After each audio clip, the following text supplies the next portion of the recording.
eyes were closed, our lips were wet, bathing in the light.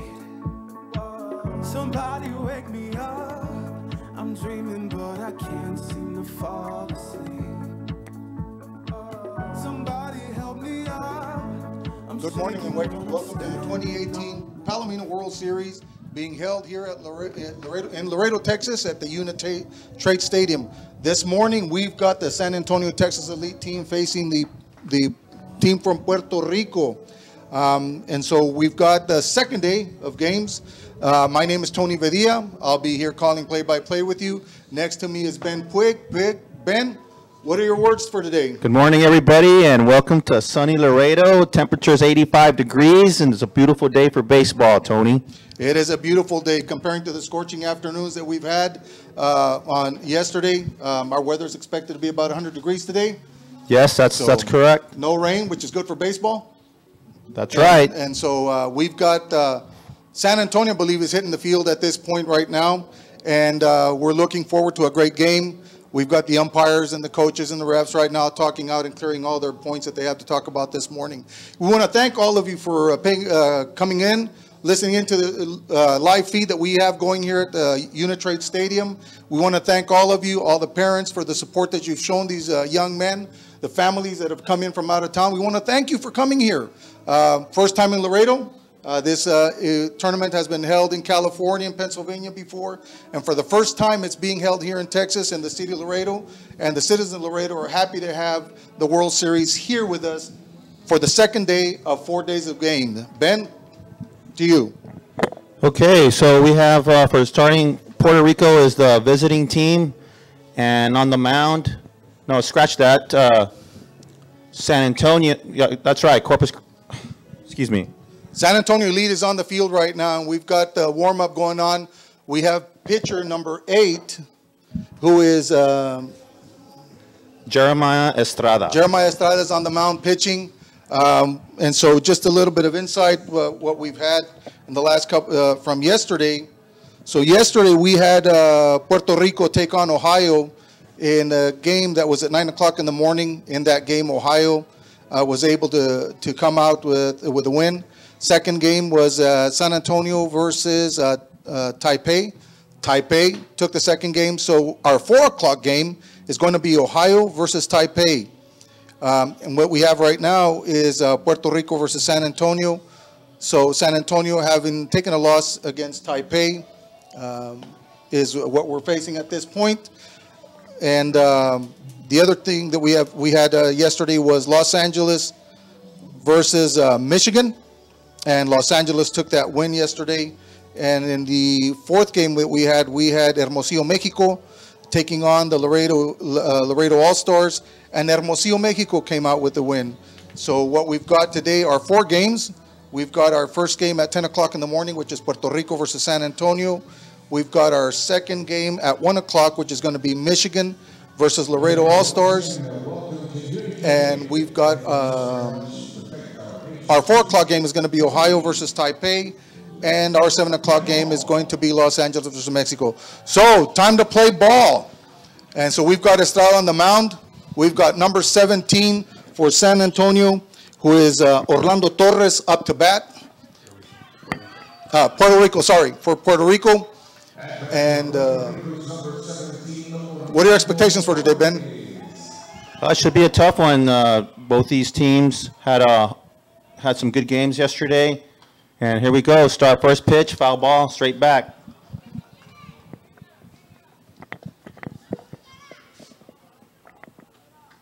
Catcher is Ty Washington, number 25 for San Antonio. Second pitch. Nice ball. Look right down the middle, center ball. Called to strike. Let's see what he decides to do here on an 0-2 count. Has him pitcher's count here.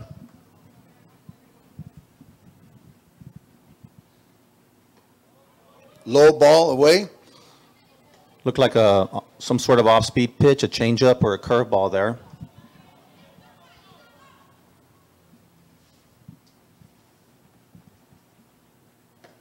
Straight down the center fastball. Called him out. 3 strikes and he's out. Looks like Estrada's got a kind of a fast pace for his pitching. Doesn't Yeah, take much time in between. He's working pretty quick.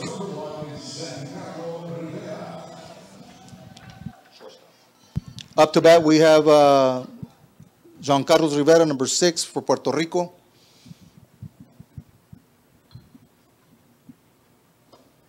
High ball.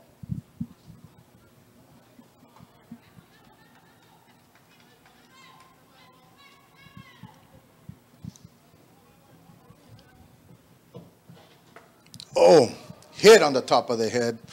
Right on the top of the head. He looks to be okay. Waving it off. Got to see a game of Juan Carlos Rivera yesterday. The young man's got some speed on him. I think one of the chances are he somewhere along the game would be a good option to steal a base, and based on what I saw yesterday. I want to thank the gentlemen that were calling the games yesterday.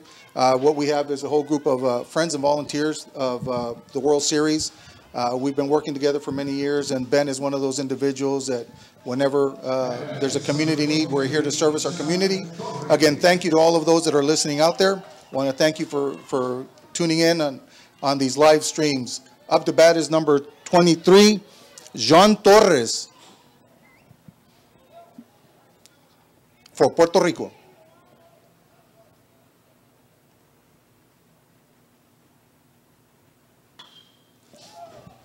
High ball going into short field.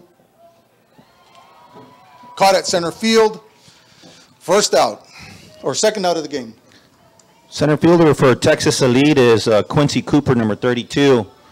Rounding out the rest of the lineup for San Antonio is the left fielder Tristan Castilleja, first baseman Sebastian Barrera, pitcher Jeremiah Estrada, catcher Ty Washington, shortstop Jades Ramirez, right fielder Pete Bustamante, third baseman Robert Estrada, and the second baseman Christian Escobedo.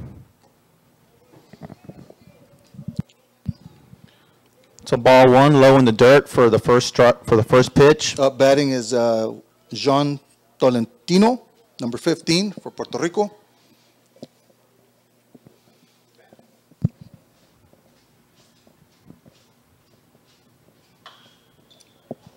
Straight to shortstop. Good play. Good play.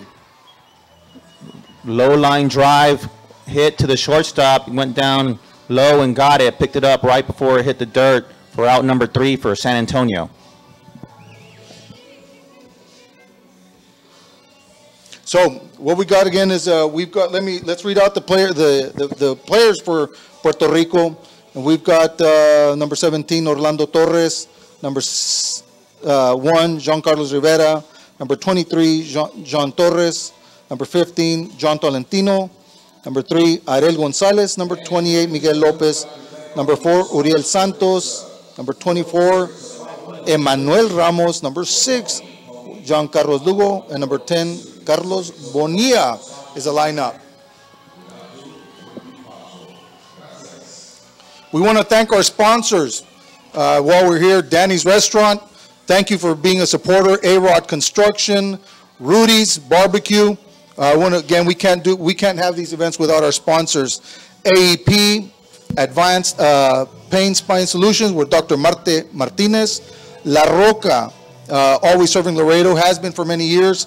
Playmore, Playmore is being brought up and is a new business that's coming in. City of Laredo is excited about having Playmore come back. It's a center that we grew up with back in the day, and they're coming back, and the locally owned, family operated.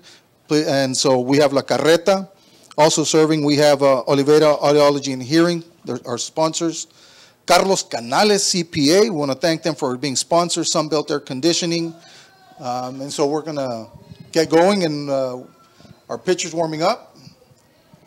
The pitcher is number 10 for Puerto Rico, Carlos Bonilla, coming with the Submariner arm slot. So we'll see how the San Antonio batters pick up the arm slot of the pitcher, where it's almost below parallel. So we'll see how that comes into play. Up to bat is number 32 for San Antonio, Texas Elite.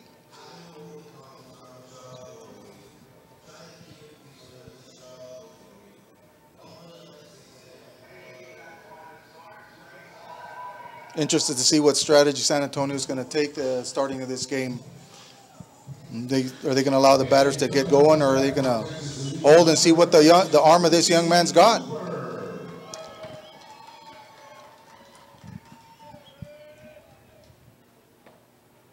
Outside away from the pitcher, from the batter. Yeah, that's a really, I don't think they see this arm slot very often. Yeah, interesting to see. Look at the batter. He is crouching the plate. He is literally on that line, crouching the plate. Interesting to see with the sidearm. You're right, Ben.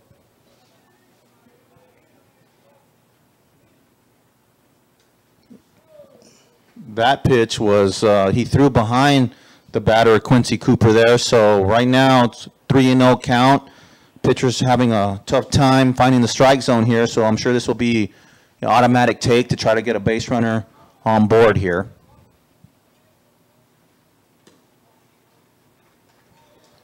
Four balls, walking him out.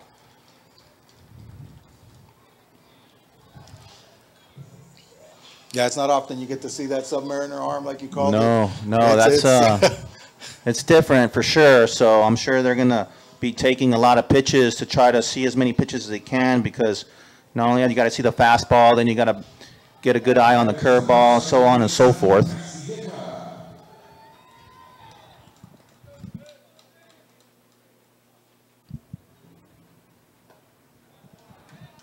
Another ball way out of the strike zone for Bonilla. So batting now is the left fielder, number 7, Tristan Castilleja. Yeah, but the pitcher's got to settle down a little bit, take his time, get some control in there.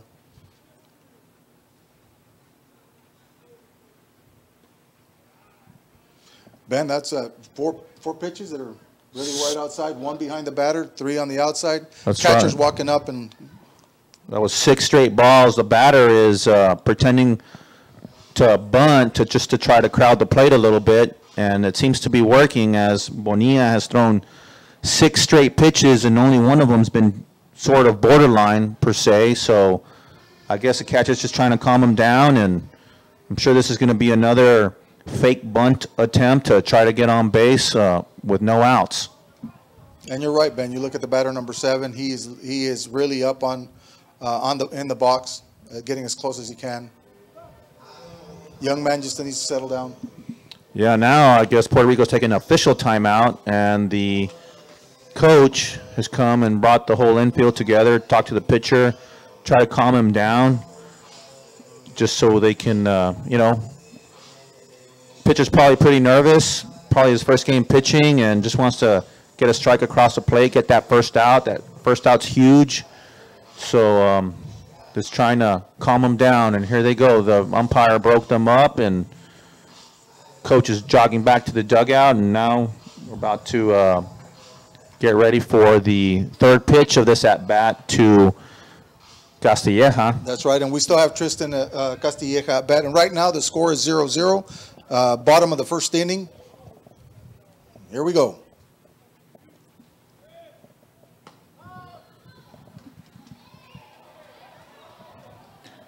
Called strike for the third pitch of the at-bat, right on the middle half of the inside of the plate.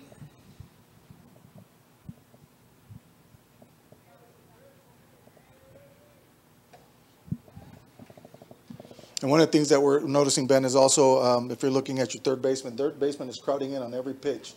He's playing bunt. That's what's happening at this point right now. Right, that was another ball, so the count is 3-1. Third baseman expecting the bunt. It's a jam shot to the shortstop. Caught the batter on the fist, and it wasn't hit hard enough to turn a double play. So the shortstop just gets the automatic out at first base. So now it's 1 out, man on second. And that's right, man on second, 1 out. And again, Ben, it's always good to get that first out under your belt, calm down, and let's start playing the game. It helps ease a young man's mind. Up to bat is Sebastian Barrera. Young man plays first base for San Antonio.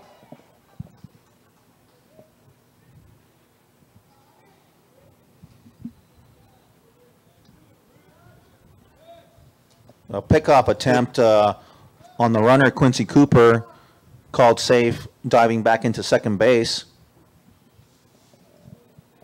Puerto Rico coaches lining up the right fielder to shade more towards the line. So maybe the scouting report on Sebastian Barrera is that he is he's late on fastballs. We'll see, or they're going to pitch him outside. There we go. First strike.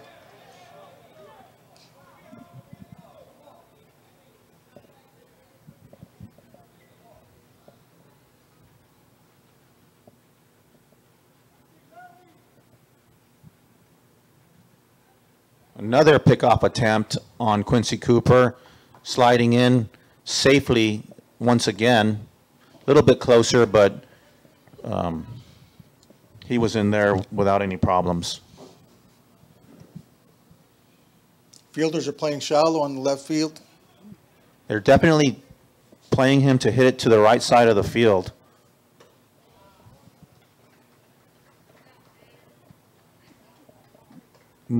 Here comes another fastball, and it's high, ball one. Count is 1-1 with 1 out.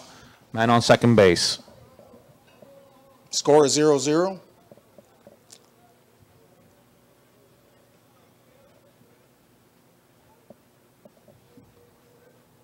Here comes the pitch.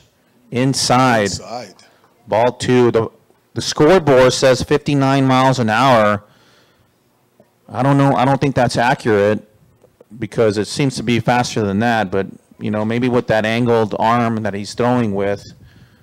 So we have a hitter's count here at 2-1.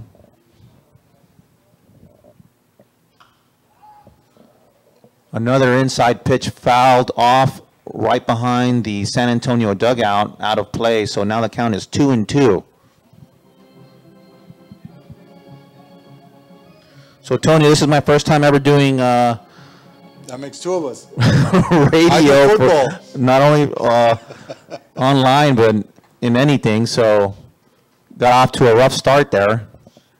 Didn't even know where I was. Ooh, another inside pitch catches Barrera. He just turned his shoulder inside and he got hit on the top part of the shoulder. That's so that's now man on first and second with 1 out. With 1 out.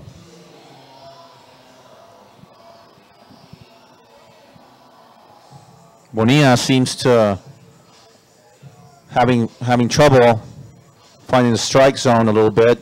So now there's first and second with 1 out. We'll see if how Texas Elite handles this, if maybe a little hit and run or whatnot. But the pitcher now at to bat, Jeremiah Estrada.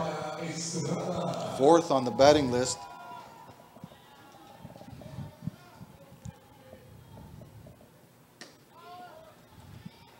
Right down the middle for strike 1, so that's good for Bonilla's confidence there. 60 miles an hour. It looks like it's going up. It does. I don't know. Maybe. Swinging strike for number 2. And again, it was a ball right down the middle, Ben. Yes, it's hard for me to pick up what he's throwing. It's kind of like his arm action is really fast, but then the ball doesn't jump out of his hand, and I think the San Antonio having a little hard time picking it up. Center fielder caught the ball, shallow field. So we've got 2 outs, runners on first and second. And again, been consistent. The last 3 batters, the coaches for Puerto Rico have the fielders playing shallow. They do. Maybe it's they don't think there's enough power with the hitters or whatnot, or maybe the pitcher is picking his spots with the inside corner and outside corner. So batting is now the catcher, number 25, Ty Washington, with 2 outs, man on first and second. High ball 1 for Bonilla. And you're right, Ben. The more you look at this pitcher, you notice that the ball, his arm swing is fast, but doesn't seem like the ball's got that speed coming out.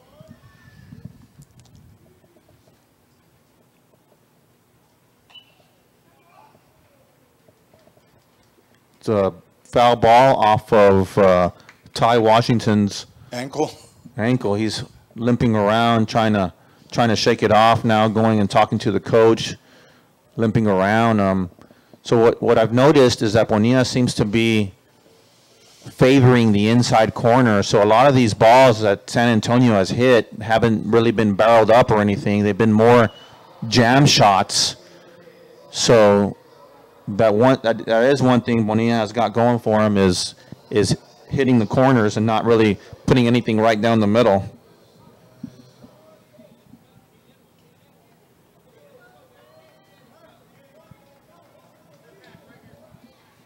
Counts 1-1 with 2 outs here. Oh, they try to throw behind Quincey Cooper again at second base on a pickoff play, and once again Cooper slides in safely.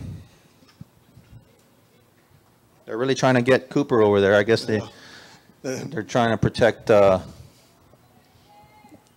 to make sure he doesn't score on a single. High foul ball behind catcher.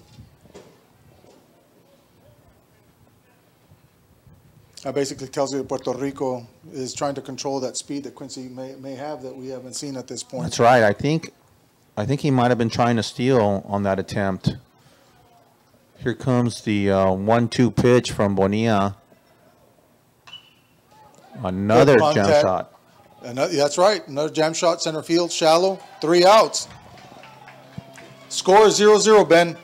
That's right. Bonilla got to a rough start there, and he ended up settling down and got out of the inning.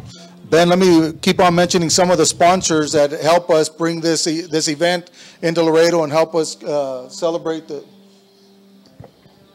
So one of the things that we've got is, Ben, want to thank our sponsors, Tots for Teens. Want to thank you for being a sponsor. Stat Emergency Center. The outlet shops of Laredo, one of the newest outlet shops in Texas, here in Laredo, Texas. We're on the border. Very popular outlet mall that we have. Again, we want to thank everybody for listening in, paying attention, and tuning in to the live stream for the 2018 Palomino World Series. Tony Vedilla, Ben Puig, here calling the games for you. And I want to thank Richard Rosas. Want to thank the administrators for the World, the Pony League World Series for allowing this event to be here and believing in Laredo that we could have a great event, and that's what we're having. We've heard great things from the coaches. They love the field. Ben?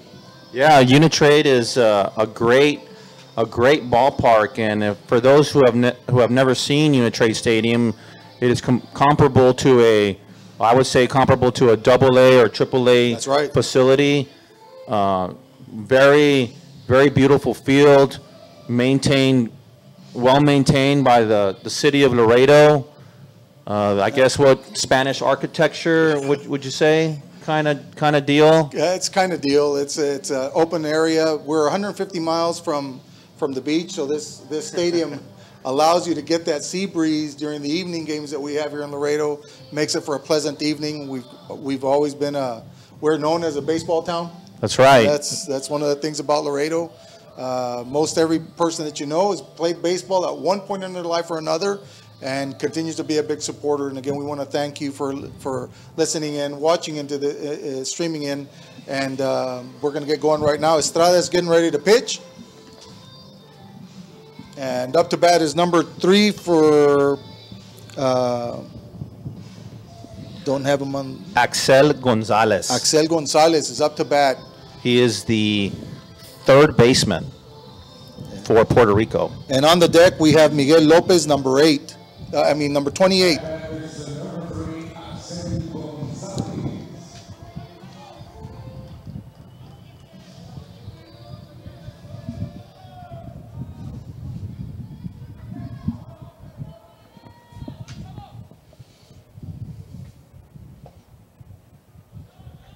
High and outside. It looked like a changeup on that pitch right there. That one barely missed there, Tony. Yep. I don't know where that pitch was. I guess maybe inside. Our view from the press box here is we're behind pretty much directly behind the hitter, a right-handed hitter. 3 balls. Ben is taking him about 8 seconds between each pitch. He's not waiting very long. He's at a fast pace. That was an off-speed curveball there for 3-1 in the dirt.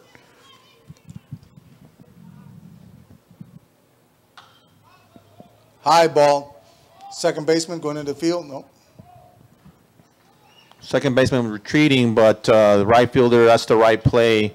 He's coming in. It's an easier play for him. It wasn't a very hard hit ball, kind of another jam shot, and the right fielder made the easy out there.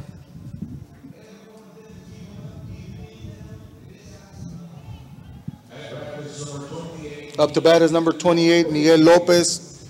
On deck we have number 4, Uriel Santos for Puerto Rico. Miguel takes strike one looking for the first pitch. He plays center field for Puerto Rico. Hard ball. Let down left field. First hit of the game there was a hard hit ground ball in between shortstop and third base. So now Puerto Rico has some action going with man on first base with one out.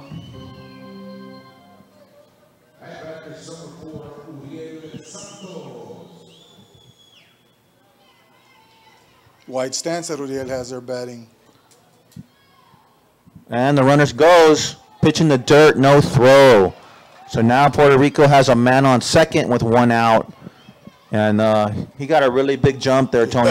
Even if it wasn't in the dirt, I don't know. I don't think they had a chance. No. So now it's man on second, 1-0 to the batter Uriel Santos.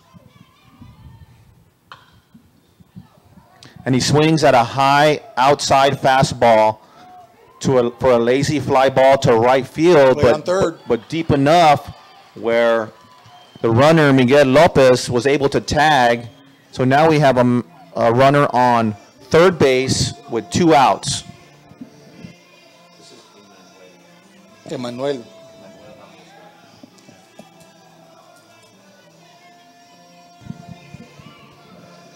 Up to bat is number 24.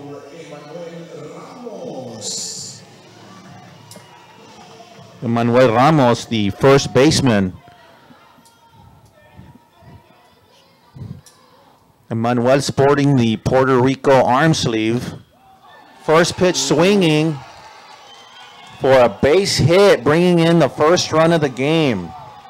Nice diving attempt there by the shortstop Ramirez, but wasn't able to knock it down. So that's an RBI there for Emmanuel Ramos.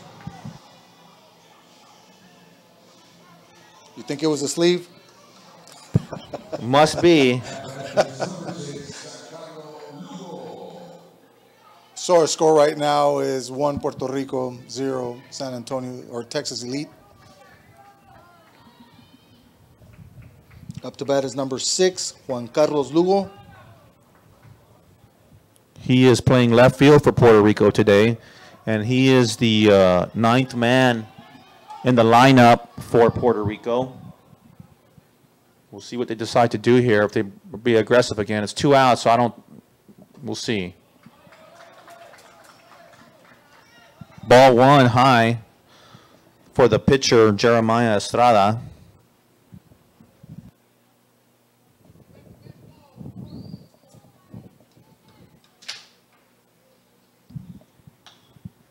A jam bloop, Tex League blooper falls in between the shortstop and the left fielder there for another base hit.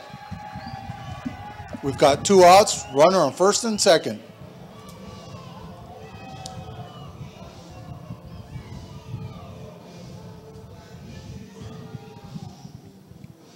Puerto Rico's got a little rally going at this point with 2 outs, Ben. That's right. They turn over the lineup now for a leadoff hitter, Orlando Torres, the second baseman. So first and second, 2 outs. That's 3 hits this inning for Puerto Rico. So we'll see if Orlando can take advantage of the situation and, put the ball in play here.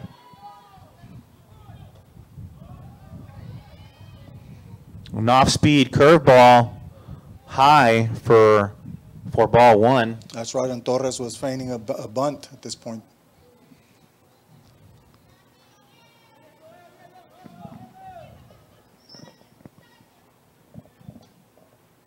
Oh, they had him, but they threw it to...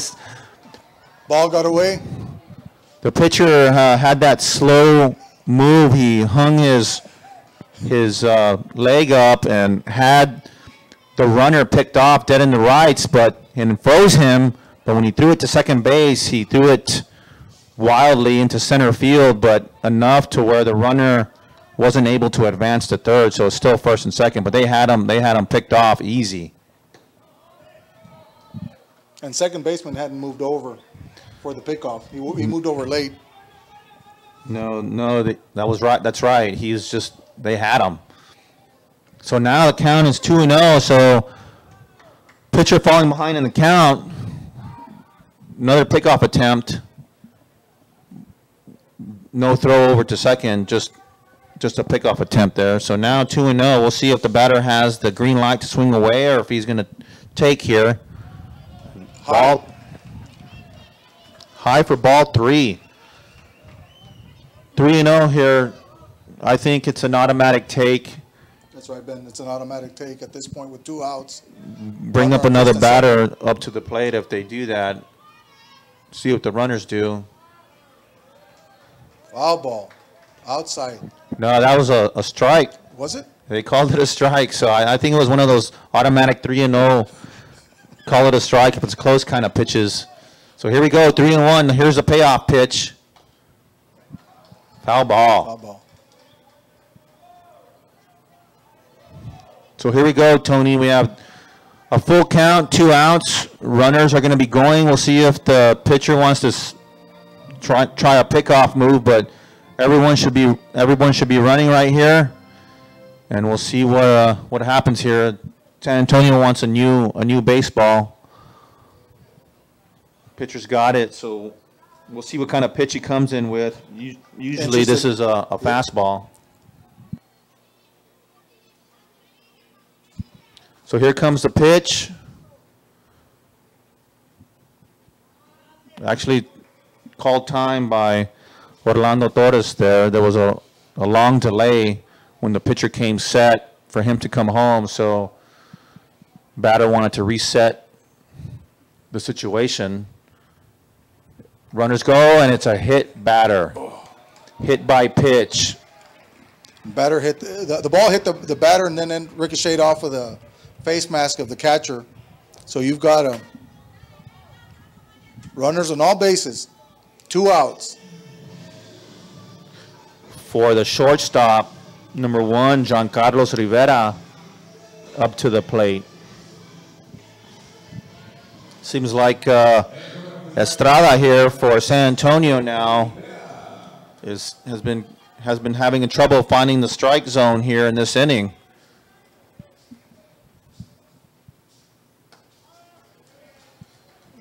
Strike 1 called looking for the first pitch. Maybe that'll calm him down a little bit.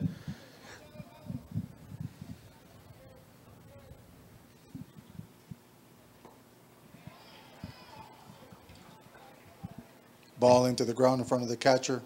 It's 2 balls right now.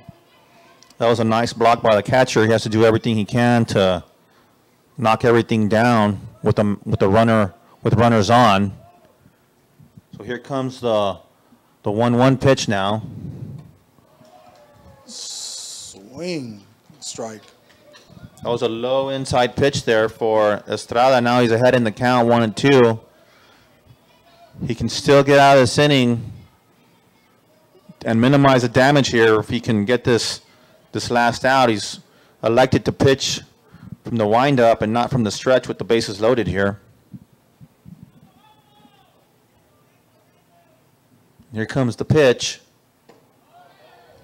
Low and outside for ball number 2.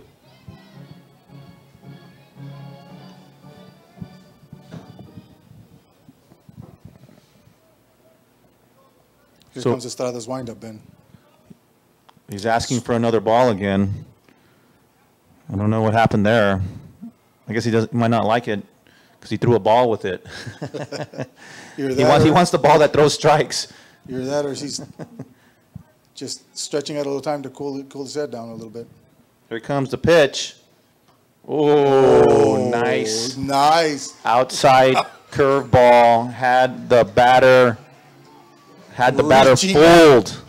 He reached out for that ball. He was fooled. So Estrada and San Antonio minimize the damage with bases loaded and 2 outs and only get out of the inning. Puerto Rico only gets out of the inning with 1 run. So now going to the bottom of the second, 1-0. That's right, Ben. Again, we're going to continue thanking our sponsors. We want to thank Rotex Trucking, Fuddruckers, and great hamburgers. Been here for a long time. Great hamburgers.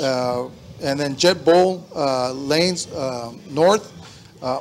Can't thank them enough. Andy's Air Conditioning. You need some air conditioning service? Andy's the air service that you want to call, Ben. That's right. That's right. Again, we can't thank everybody enough. All the volunteers that we've had up here. Great job by the staff. They're actually working the scoreboards, announcing the game. It's a full team effect here. And nice day. It is a nice day. So there's a little breeze going on. In basically the field, left field, the foul line from home to left field kind of points in a northerly direction, and in Laredo we always have that southeast air breeze. So if you can get one up to left field, you have a good chance for it going far. But there's a nice breeze going on today, so that helps out, with the temperatures that we've been having. Starting out in the high 80s with the temperatures rising into the hundreds. It's a nice breeze for the players and the fans here. That's right, and we can't thank enough the field crew. They've been doing an outstanding job prepping the field all week and maintaining it while we've had these games. 4 games on it every day. That takes a beating on the field. And again, the great work by the Laredo Parks and Leisure Department, their crew that's responsible for being out here and taking care of the field. Great work, and kudos to them and their team out there. That's right. That's right. The field looks in great shape.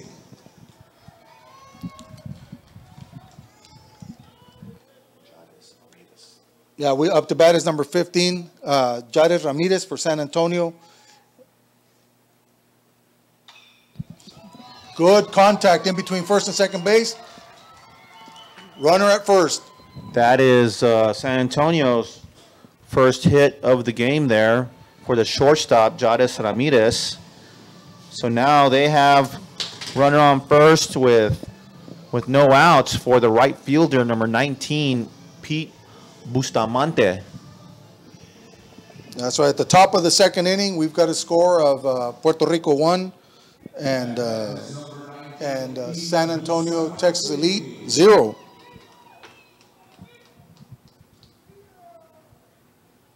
Here comes the pitch. Foul ball, bunt. The batter, the right fielder, was squaring around to bunt, fouled it off.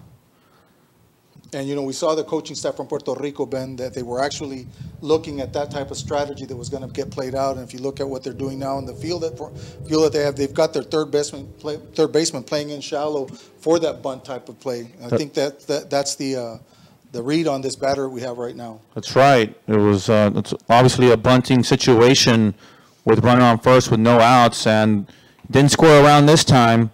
I don't think he was trying to sacrifice bunt actually on that first pitch. It seemed like he was trying to bunt for a hit, but didn't get it. So now seems to be swinging away here on a 1-1 count. Here comes the pitch inside for ball number 2.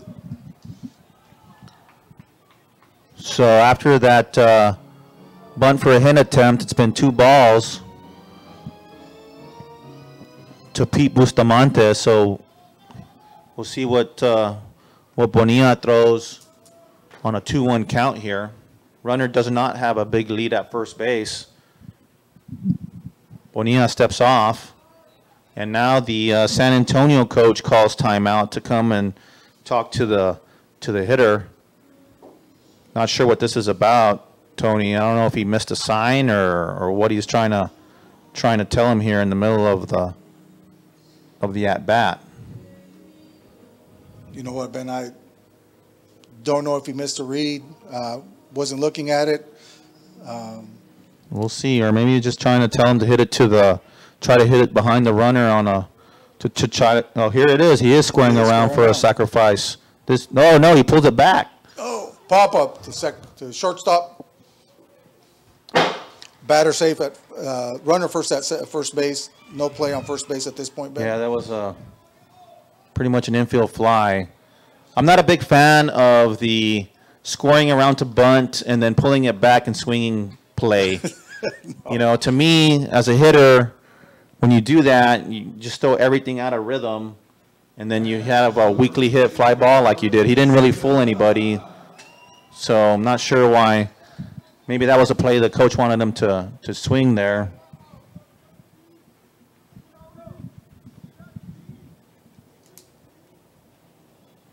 Way outside. So now we have one down with a runner on first.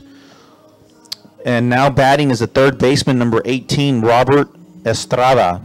That was a good play by the catcher there to knock that ball down. That's right, and when you consider that ball was completely out of the zone. Let's see if he'll settle down on this next pitch.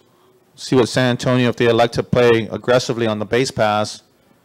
And they do not for another called ball inside, so it's 2-0.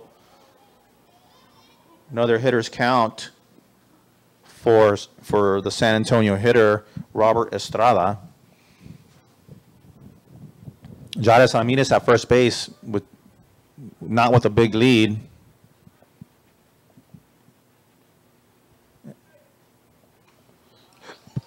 And the pitch gets away from the catcher outside. An outside pitch gets away from the catcher, allowing the base runner to advance to second base. And now it's a 3-0 count to the hitter here.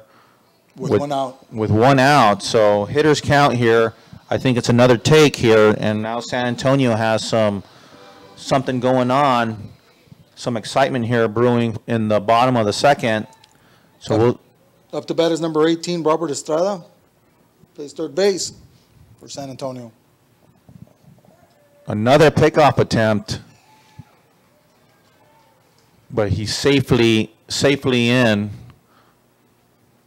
We've seen a lot of pickoff attempts at second base already today, Tony. Yep. That's like 4 or 5 already. That's right. I guess the coaches are the mindset that runs are going to be at a premium here and playing small ball and trying to limit as much advancement as possible. And Bonilla with a high ball, not even nowhere close. Nowhere close to the zone. Nowhere close to the zone there. So with this batter, he's had what, 3 balls away from the pitcher, outside of the zone completely, where the batter on 2 of those, this catcher on 2 of those did a great job keeping the ball in the field and in play. And this last, then you had one that got away. This pitch was just completely out. So again, in those type of situations, Ben, I've like you were talking about bunting and then coming back and doing a full swing. If you've got a pitcher that's struggling and then you're still having them trying to play small ball and trying to keep the runner at second close to the base, it's not allowing him to keep a steady game, a mental game of what he needs to concentrate when he's pitching. That's right. That's right. I think San Antonio would have been better off either just sacrificing or just playing it out. And I think the count at the time was 2-1. So now they have man on first and second with 1 out. And Puerto Rico has called a timeout. And the coach has gathered everybody in the infield on the mound there to talk about what they're going to want to do with man on first and second with 1 out. And they have the bottom of the order is the second baseman, Cristian Escobedo, batting now. Now, but the other part is, if you're a San Antonio coach, you see the pitcher on the other opposing team is struggling, throwing wild. Would you take a chance and have that runner at second base go with 1 out? No, I would definitely not do that. I don't know the speed of the San Antonio player at second base, but since he's erratic, I would make him throw strikes, like he just did. He called inside corner there, so just have to be aggressive. You don't want to you don't want to have an out at third base on a steal attempt especially when the pitcher is having a tough time with control. So Another pickoff attempt. That's the fifth one? I think so. That's the fifth one. I've lost count, and the batter wasn't, the runner there didn't have a big lead or anything, or didn't look to be aggressively trying to steal the base or anything, so. He's 3-4 steps off. That's right. But again, Puerto Rico is very conscious of the runner there, and again, the pitcher steps off because kind of playing a little cat and mouse game with the runner there at second base. They really want to, you know, when you have two tough teams, you don't want to let the runners advance easily. I don't know if that was a sacrifice bunt attempt or a bunt for a hit attempt, but either way, it was a foul ball by the second baseman. So now he's in an 0-2 hole. So now, you know what, Ben? I think you're right. That may have been a sacrifice bunt to advance the runners. I think so. Because it's wide open in that side. Again, that'll be proving San Antonio they really want to get some runs across regardless. Oh, nice hit. Shortstop. Shortstop did a good play on the ball. Was good going through to second base, and second baseman just bobbled the ball up. Wasn't able to make the relay to first base, but they had a good opportunity. That's right. So fielder's choice there by Escobedo. The shortstop had a little tough time getting out of his glove, but he did get it over to the second baseman. The second baseman in the exchange loses control of the ball, and I think the runner would have been safe if he would have been sliding in, but he had enough time to recover and get the out. So now there's 2 outs, man, on first and third for the leadoff hitter, Quincey Cooper, who walked his first time at bat.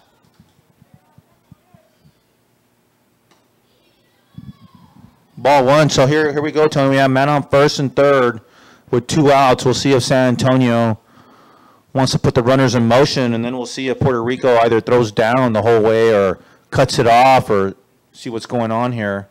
The first baseman kind of faked a steal there on the first pitch. Now the second pitch is another ball, so it's 2-0. And those 2 balls are pitches away from the hitter, high and outside. That's right. Quincey Cooper's a right-handed hitter. Everything seems to be in the left-hander's batter's box. Looks like the runner's inching. There he goes. There he goes.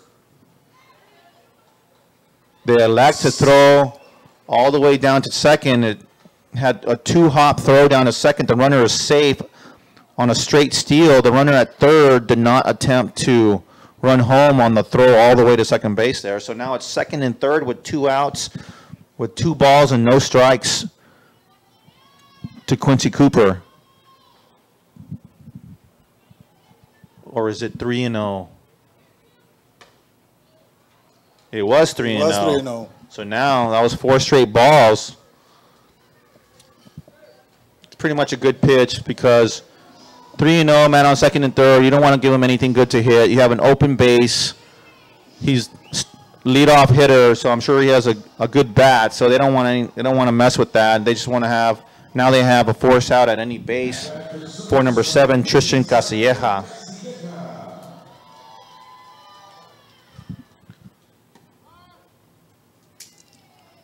Called strike, and Castilleja squared around. I guess after throwing 4 straight balls, he squared around to crowd the plate to see if he could coax another ball there. Now it's 0-1 to the second batter of the order for San Antonio. Foul ball, straight back. He was on that one, Tony. He just missed it. That's right, he is. So we're at the bottom of the second. Score is Puerto Rico 1, San Antonio, Texas Elite 0. We've got bases loaded, 2 outs, and let's going on to the next pitch.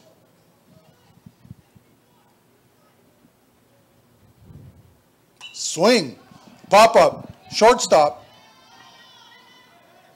Easy fly ball for the shortstop. It looked like he jammed the batter there, and shortstop didn't have to range very far behind him to get the third out of the inning. So that limits the damage. Actually, no damage for Puerto Rico. San Antonio was able to load the bases but get 0 runs out of it after 2 hits. That's right. And so important to see, or not important to see, but just viewing the strategies from both teams. You've got Puerto Rico, who with their pitching is really crowding the ball.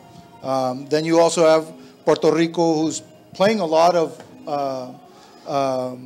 shallow infield, especially with your third baseman getting ready for bunts that are coming in. So I don't know what they saw in the scouting report, but they're heavy on it, and so it's quite a game. A lot of action, a lot of players getting on base. We've had 2 batters hit already. I think we've either had two or three. 2 or 3. That's right. And so it's and we're going into the 3rd inning, and let's see how it goes. If these pitchers continue to struggle a little bit.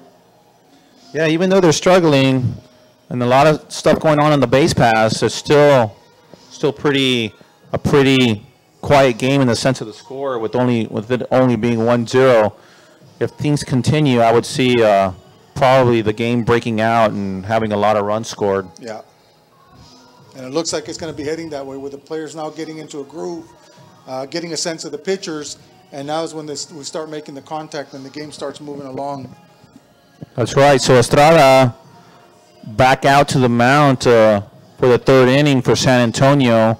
The first batter for Puerto Rico will be the right fielder, Jon Torres, number 23. He bats 3rd in the lineup for Puerto Rico. He's a big kid, number 23.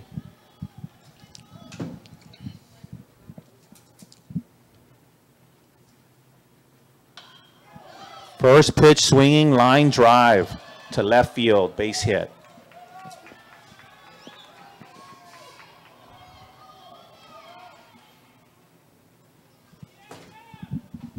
Great piece of hitting there by Torres. He was all over that one, and it was a no doubter line drive, 1 hop to the left fielder. Now it brings up the DH, Jon Tolentino, who had a hard hit line drive to the shortstop in his last at bat.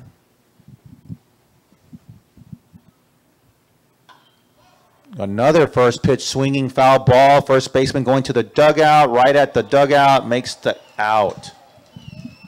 Ben, they're coming up to bat and they're swinging on the first ball. Well, it's the second time through the order, so the Puerto Rico hitters seem to be have a little bit more confidence of what Estrada is throwing, and they're trying to hit the first pitch, first strike they see.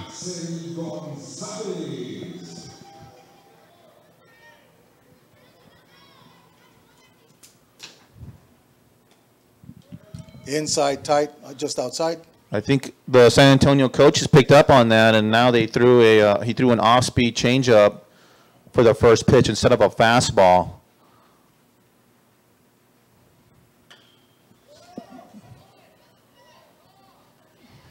Did you get him? It looked like he fumbled the ball a little bit. No, so Axel Gonzalez hits a slow chopping ground ball up the middle. The shortstop's able to field the ball and step on the bag at the same time, but loses his footing and falls, so he wasn't able to try to turn 2.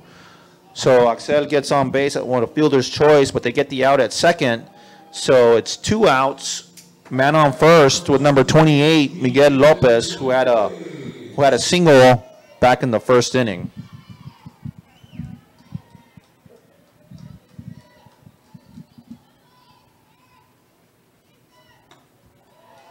Another first pitch swinging there for Puerto Rico. I think the coaches are telling their hitters to be a little bit more aggressive. He swung hard at that one. I think Puerto Rico may steal here. He is swinging away, Ben. He had him fooled there. Yeah. He pulled the plug on that pitch. He was way out ahead of it, and it was a changeup.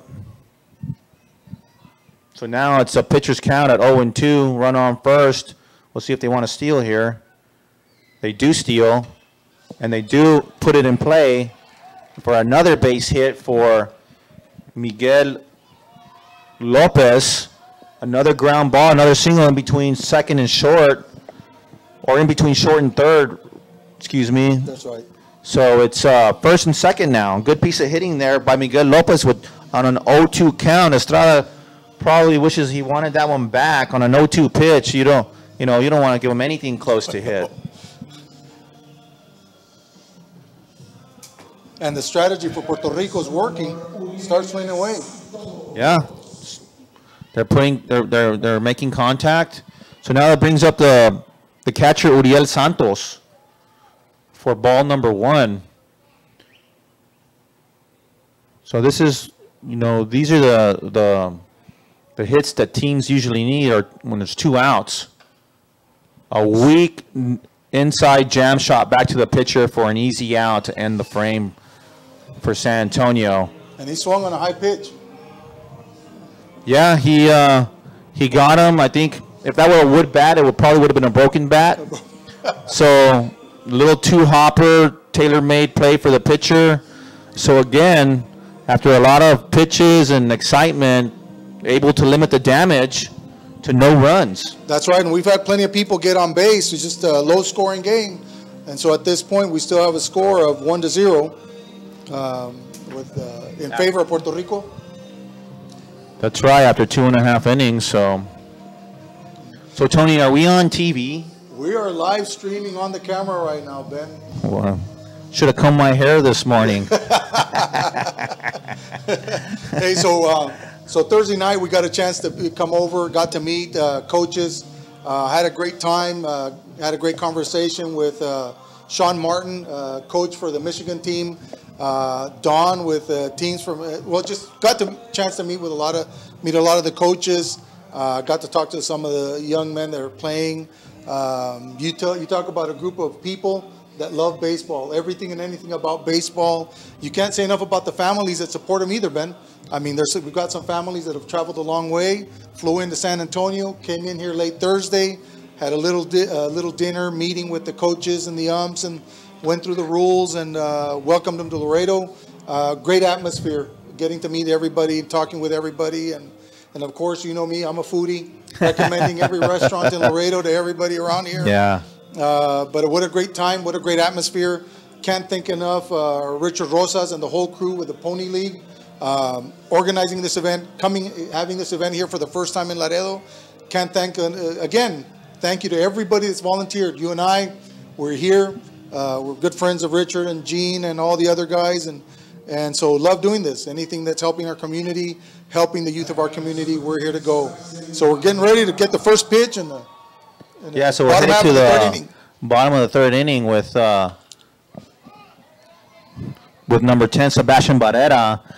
Hits the first pitch swinging. Nice play by the 3rd baseman to play back on the ball and catch it almost in an in-between hop. Nice hands by the 3rd baseman there to throw the out for out number 1.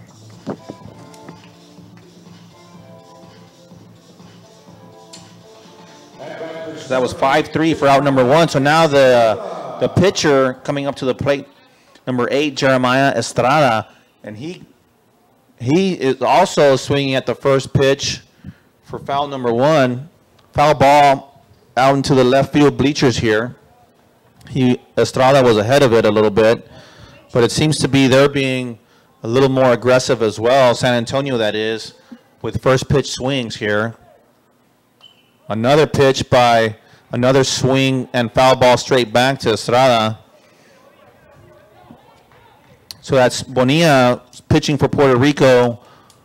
Now has an 0-2 count to the pitcher for San Antonio, Estrada. So we'll see. Here comes the pitch for pitch number 3, and it's an off-speed pitch outside, ball 1. So 1 ball and 2 strikes with 1 out in the bottom of the 3rd. Pitcher sets. Here comes the delivery. And Estrada just kind of fouls it off there. It was outside, low and outside. Estrada with a kind of a safety swing just to fight it off and see another pitch.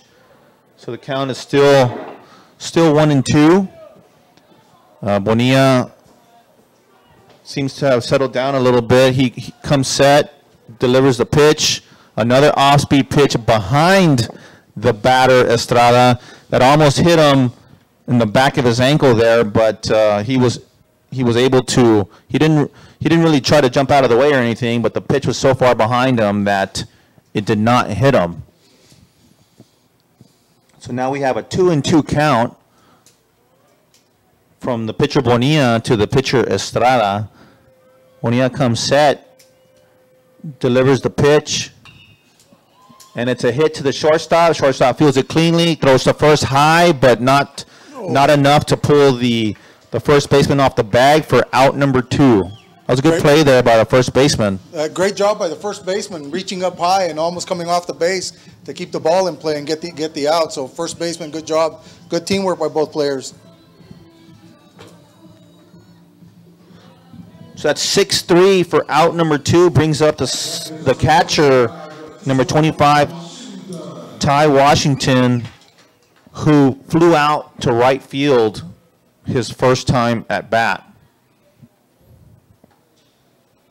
High and inside.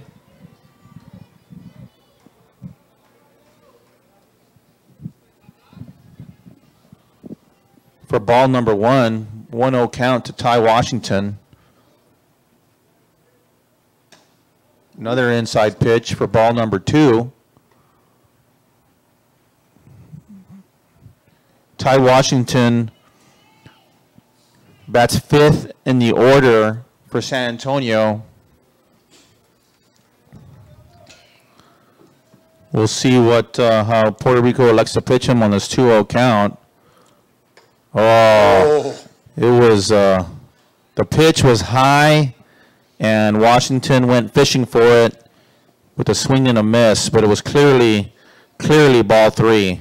So now the count is 2-1, with Bonilla working quickly here for the next pitch and hits him in the left butt cheek for another hit batsman. So runner on first. That's 4? No, I think so. I'm not sure.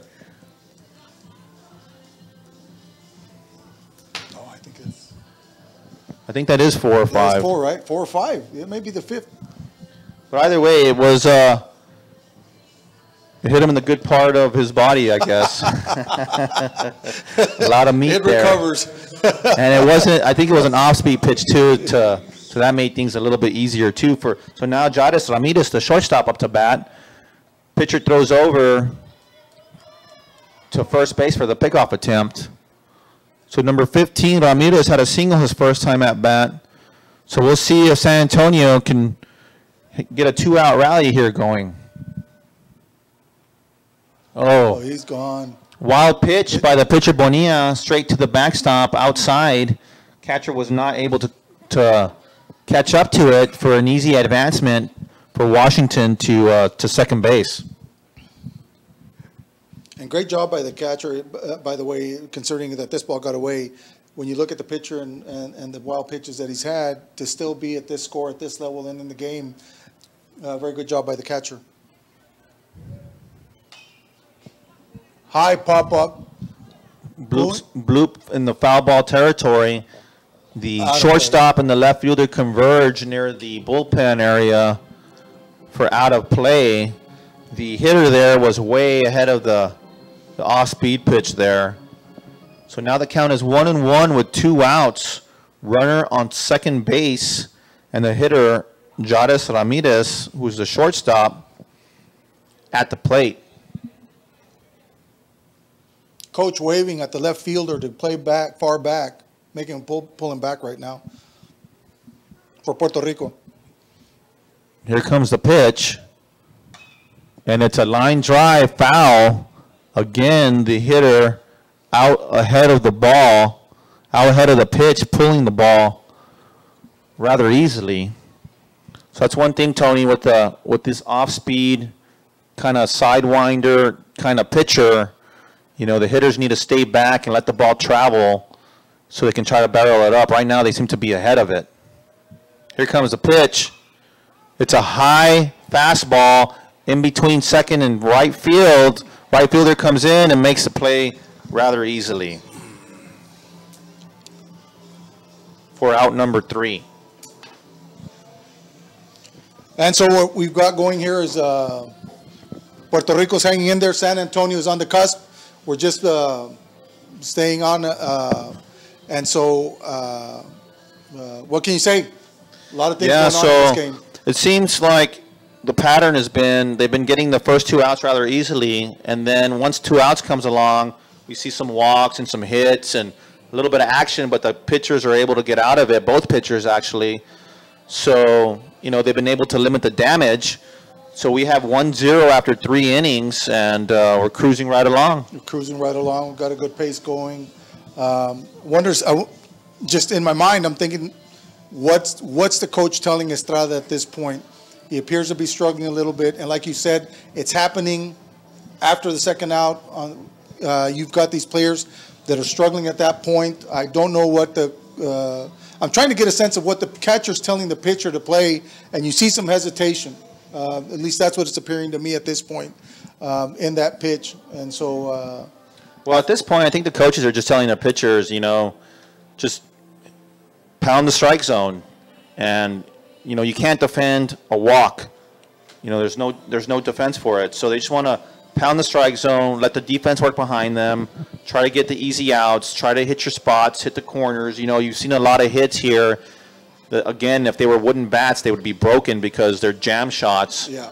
So it seems to me the pitchers are, you know, they're getting in a little bit of trouble, but they're settling down. It's a 1-0 game, and there's been several hit batsmen and several walks, but you wouldn't know that by the scoreboard there. Right. And so good game. We want to thank you, welcome you. For those that are barely tuning in, what is the beginning of the fourth? Yes, it's the top of the fourth. Top of the fourth. We've got a score 1-0 in favor of Puerto Rico. We want to thank all of you for streaming in live. We're here at the 2018 Palomino World Series for the first time ever being held here in Laredo, Texas at the Uni-Trade Stadium. We want to thank all of you. Thank all of you for supporting Pony. Thank all of you for supporting the players and the coaches and those traveling. We can't say enough. We've got so many sponsors that have come up, helped us out, and so we're getting back to the field. Estrada about to do his first pitch. Number 24 on the plate. Emmanuel Ramos plays third base for Puerto Rico. That's right, Tony. He is the 8th batter in the lineup, swing and a miss for strike number 2. So it's an 0-2 count. He's in an 0-2 hole already. Ramos had a single and the only RBI of the game up to this point. Estrada, the pitcher, with an outside, low and outside pitch, see if he could get Ramos to chase, and he does not. So we'll see what with the next pitch coming. Change nice curveball there for a line out to the shortstop for out number 1. It wasn't really a line drive, Tony. It was kind of more of a knuckle kind of. Again, I think he jammed him. It was a wooden bat? Yeah.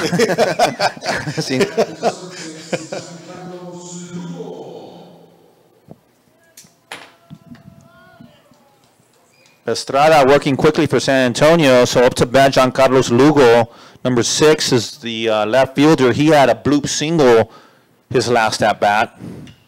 Nice change up there by the pitcher. Another 0-2. Quickly, it's 0-2. Estrada seemed to be working rather quickly this inning, Tony. You're right, that was a changeup. It went from a 70-mile first pitch to a 62-mile-an-hour second pitch. Here comes the payoff pitch at 0-2. Fastball. Out. Foul ball. Outfield, foul ball. Count remains 0-2 for Puerto Rico in the top of the fourth here. Juan Carlos Luo is the number 9 hitter for Puerto Rico. We have a fly ball to dead center for out number 2 to Quincey Cooper. For a little while there, I didn't know if he saw it because he didn't have to move very much. He was just standing there. I was like, I think it's to him, and it was. So that was an F8 if you're scoring at home. Turns over the lineup to the second baseman, Orlando Torres, number 17, who was hit by a pitch his last at bat. scoring around to bunt for a ball one. And every time at bat, this young man has been looking for the bunt. That's right. Third baseman playing in. He doesn't square around this time, but now he hits a ground ball to the third baseman, fields it cleanly, throws across the diamond for out number 3. Really quick inning there for Estrada. Good play, good pitching. Settle down is what we were talking about. We were talking about just about this round of time they start settling down, and it's a good game at this point. Yeah, that's right. I mean, you just kind of want to. It was 3 up, 3 down, and it was a line out to the short, a fly out to center, and a ground ball to third. Just playing fundamental baseball. Just let them put it in play and let your defense work. And he limited his pitch count in that inning. So it was a good inning there for San Antonio. To now going to the bottom of the 4th for San Antonio. Bonilla is back out to pitch. And I'm not sure where we left off in the San Antonio order. Coach is there talking to him, trying to rally the troops there, get them motivated. San Antonio down 1-0.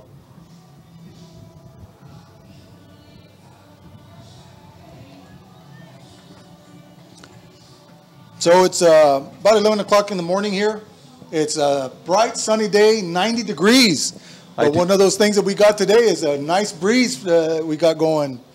I think I see a couple of clouds, but other than that, it's completely sunny. And for those streaming in, 90 degrees for us is a nice, cool day. It's like fall.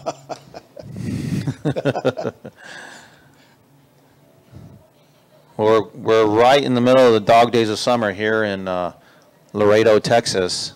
And you talk about the dog days, and I keep saying about the great job by the crew maintaining the field. We've gone through a spout of a very dry weather.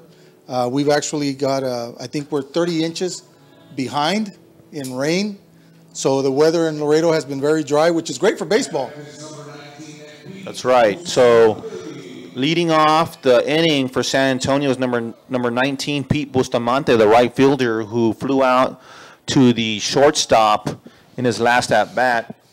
Pete bats 7th in the lineup for San Antonio, and here comes the pitch, and it's a strike right down the middle for strike number 1, 0-1 count to Bustamante.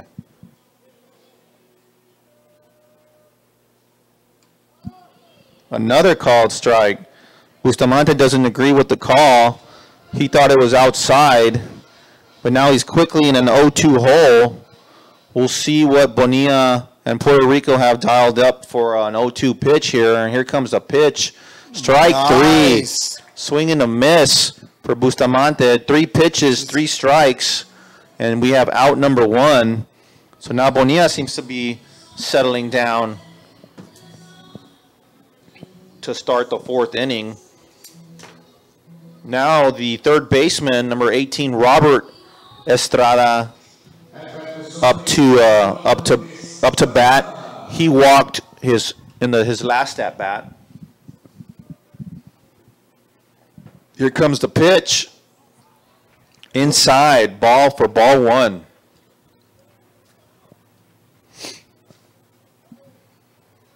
Bonilla seems to be working quickly. Also, another nub shot, 1 hopper to the second baseman, easy ground ball.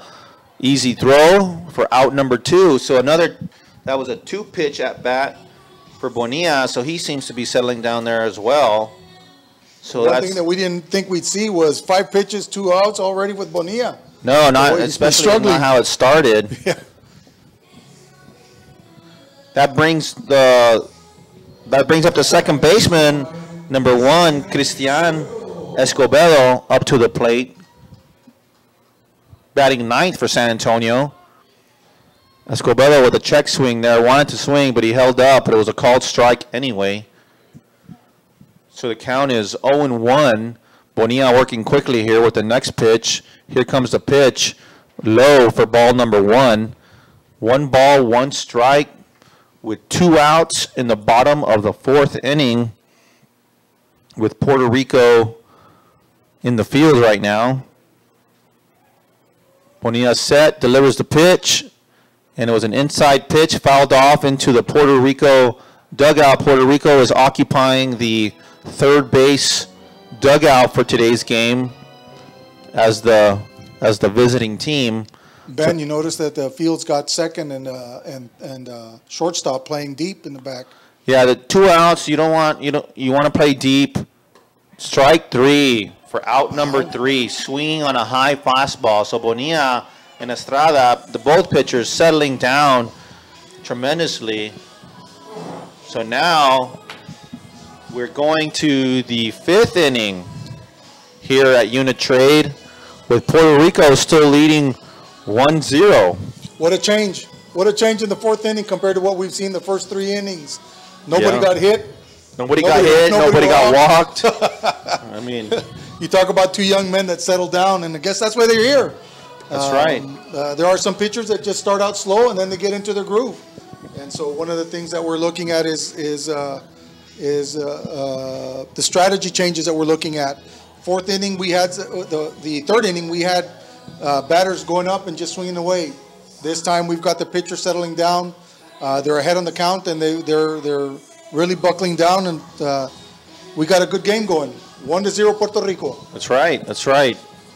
You know, it started kind of ugly there for a little while, but again, both pitchers able to limit the damage when there was a lot of activity. So 1-0 going to the top of the 5th. And leading off for Puerto Rico was the second man in the lineup, the shortstop, number 1, Juan Carlos Rivera, who K'd in one of his at-bats today. Yeah. Interested to see if Estrada's going to start up with what his pitching's going to be. He had 2 pitches at 70 miles an hour. The rest were around the 60 to 56 mile an hour pitches in the last inning. So interesting to see what he's going to do on this one. Estrada pitching from the windup, and it's a bunt attempt. Third baseman fields it, tries to throw it on the run. It gets by the first baseman. The runner slips and falls. Oh, the umpire says it hit foul ball territory, in dead ball territory, excuse me. And now the runner is going to advance from first to second. The San Antonio coach is asking, what the deal is, because the runner would not have advanced otherwise. So we had a bunt. The third baseman fields it on the first hop, throws it on the run to the first baseman. It gets by the first baseman, hits somewhere in dead ball territory, and allows the runner to advance. So now Puerto Rico has something brewing here with the man on second base for Jon Torres, who's the third batter in the lineup who had a single. So what are we going to call that, Tony? Is that an error or is that a hit? To me, that would be a hit. Well, you know what? No, it's an error. It would be an error on the third baseman throwing the ball where the first baseman. I think so too. I think it's an error. Yeah. Based on the call by the blue, I would say it's an error. So here we go. We'll see if this is one of Puerto Rico's best hitters, and now we have a bloop single, and it drops in. The runner gets second base, gets to third. So what happened here, Tony, was the second baseman was trying to keep the man on second base pretty close to the bag, and it allowed a bloop single. Otherwise, if the second baseman had been playing at his normal position, would have been an easy out. So now we have first and third with no outs for the cleanup hitter, Jon Tolentino.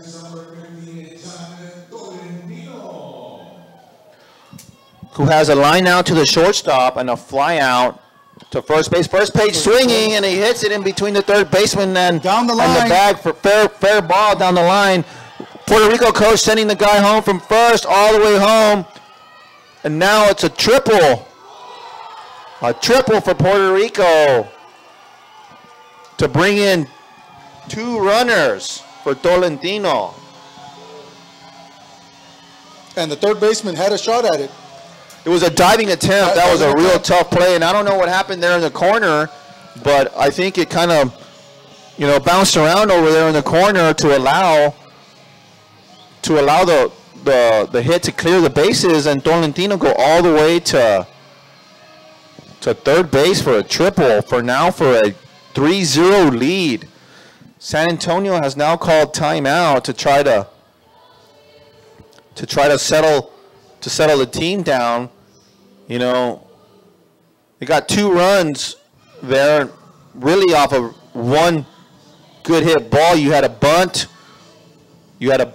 where it was a wild throw to first, and then you had a bloop single, which would have been out 9 times out of 10. Next thing you know, they scored 2 runs out of it on one solid hit ball. And you can't blame the pitcher on these. These are plays that just happened out there. Estrada had already been settling down. Strategy change. We were talking about that. What were they going to do if they were going to start swinging away like they had in the 3rd inning? And looks they found their groove. They're swinging the bat, and let's see how we go. 0 outs. Runner on 3rd. The score is now Puerto Rico 3, San Antonio, Texas Elite 0. That's 8 hits now for Puerto Rico. 3 runs, 8 hits, no errors. And for Texas Elite, only 2 hits. So now the infield is playing in to prevent any more runs from scoring now. And here comes the pitch. Strike 1 to the batter, Axel Gonzalez, number 3, who plays third base for Puerto Rico. So again, the infield playing on the grass. Nice inside curveball for strike number 2. Axel Gonzalez did not agree with the umpire on that pitch. He thought it was inside. So here comes the 0-2 pitch from Estrada. It's a fly ball to the center fielder, deep enough for the runner to tag. Here comes the throw. Great throw by the center fielder, but not in time for the sacrifice fly for another RBI.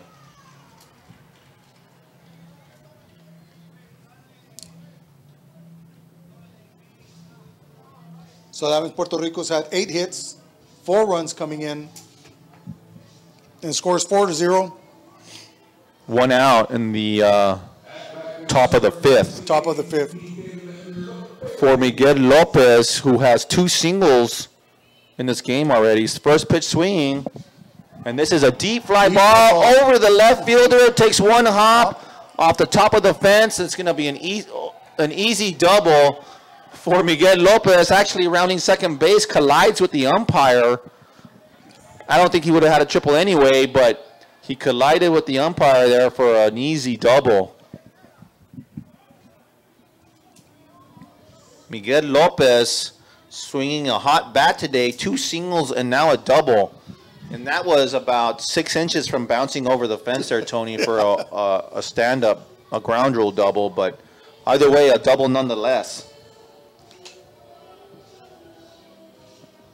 For number 4 now, the catcher, Julieta Santos, who has a fly out to right field and a ground ball back to the pitcher. So he's 0 for 2 today. Runner on second base. We'll see what Puerto Rico wants to do, if they want an insurance run and bunt him over with no outs. Actually, scratch that 1 out. 1 out. With 1 out, I don't think they'll bunt anymore with that being said. So we'll see. Here we go. They seem to be jumping over. Oh, they had him picked, but nobody was there covering. They would have had him. You're right. Nobody covered.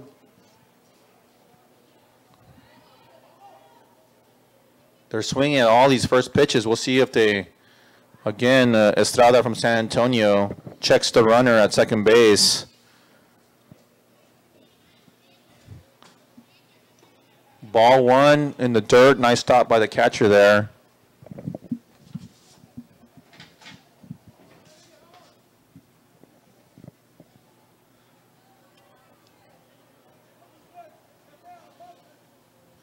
Here comes the pitch. Another check. Estrada from San Antonio just casually going in that direction. Here comes the pitch. Swinging foul ball for strike number 1.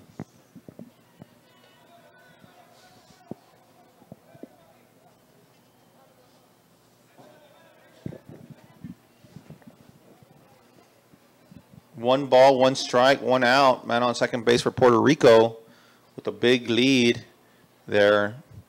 No steal. The pitch is in, and it's high for ball number 2. 2 balls, 1 strike. Estrada's taking his time now. He's slowed down on his pace on the pitching at this point. Curveball out of the strike zone for Estrada for ball number 3. Estrada really needs to settle down here and try to limit the damage and throw some strikes. Ball 4 in the dirt, but it allows the runner to advance from second to third with a walk. So now man on first and third with 1 out for number 24, Emmanuel Ramos, who has a single and an RBI today and a line out to the shortstop. We've got time. Catcher's going up to the pitcher, talking about it. You know, one thing that we haven't really talked about is San Antonio only has, I think, 11 or 12 men on the roster. So they made it to the World Series. With a small crew. With very small. You know, that means they have good athletes where they can play positions and pitch. At the same time, you can't make a deep run in all these tournaments without having a stable of pitchers. And San Antonio only has, 11 or 12 kids. And they are going to make a pitching change. San Antonio is making a change here. Estrada's going to third base. It appears Estrada's going to third Number base. 11. Number 11 is coming in. Number 11 is Ryan Weiss. He is going in to play outfield. It looks like Quincey Cooper is coming in. And just like you said, Ben, when you have a small amount of players, that means you've got athletes across the board, and you've got several players that can play multiple positions, and that's exactly what San Antonio's done.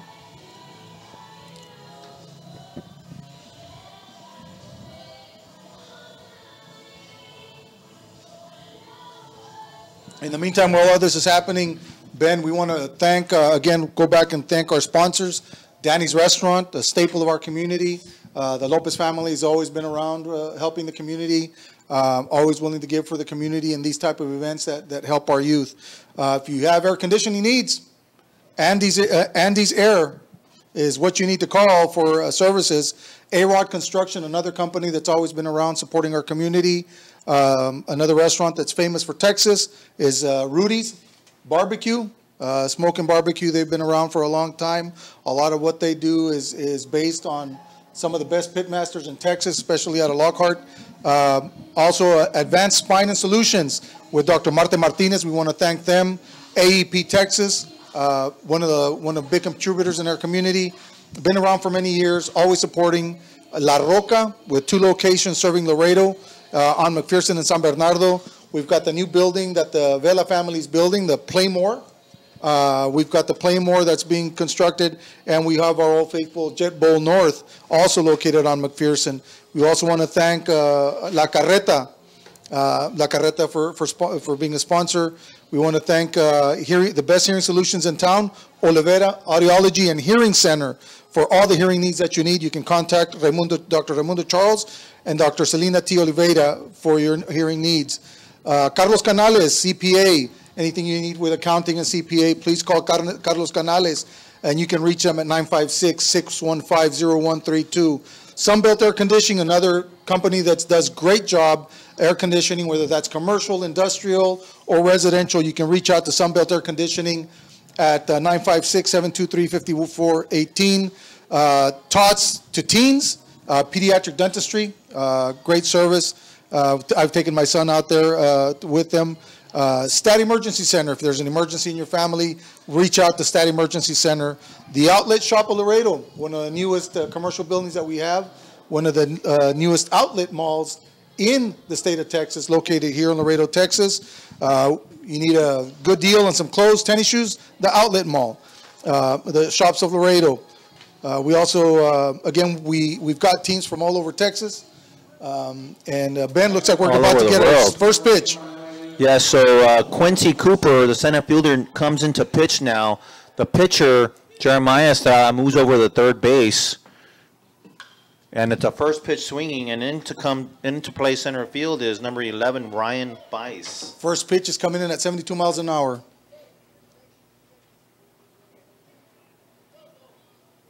So the situation is first and third with one out for Puerto Rico. We'll see if they elect to play aggressively here with a 4-0 lead. Cooper sets, pitching out of the stretch. Nice curveball by Cooper there to full number 24, Emmanuel Ramos. That was a nice curveball, really sharp breaking ball for Cooper here for a 1-2 count now. Here comes the pitch, and it's an excuse me kind of swing really late, which it goes up the line in foul ball territory. Just missed being a fair ball by a foot over there by first base. But Cooper seems to be throwing a lot harder here, Tony. And he, from that first breaking ball, that was pretty wicked there. So now here comes the next pitch at 1-2. For ball number 2, it was low and outside. Emmanuel Ramos, batting for Puerto Rico, has a single and an RBI in today's game, and has a line out to the shortstop. Here comes a pitch. It's a high fastball to dead center, deep enough to score another run for Puerto Rico. So another sacrifice fly there for Emmanuel Ramos for an RBI. Now brings the score to 5-0 Puerto Rico in the top of the 5th. They've scored 4 runs here in the top of the 5th now. So now it's man on first with 2 outs. That's right, Ben. And Puerto Rico's got 9 hits at this point.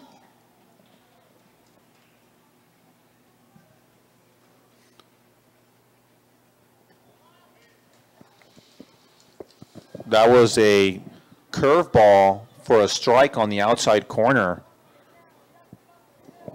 for Cooper. Here comes the pitch.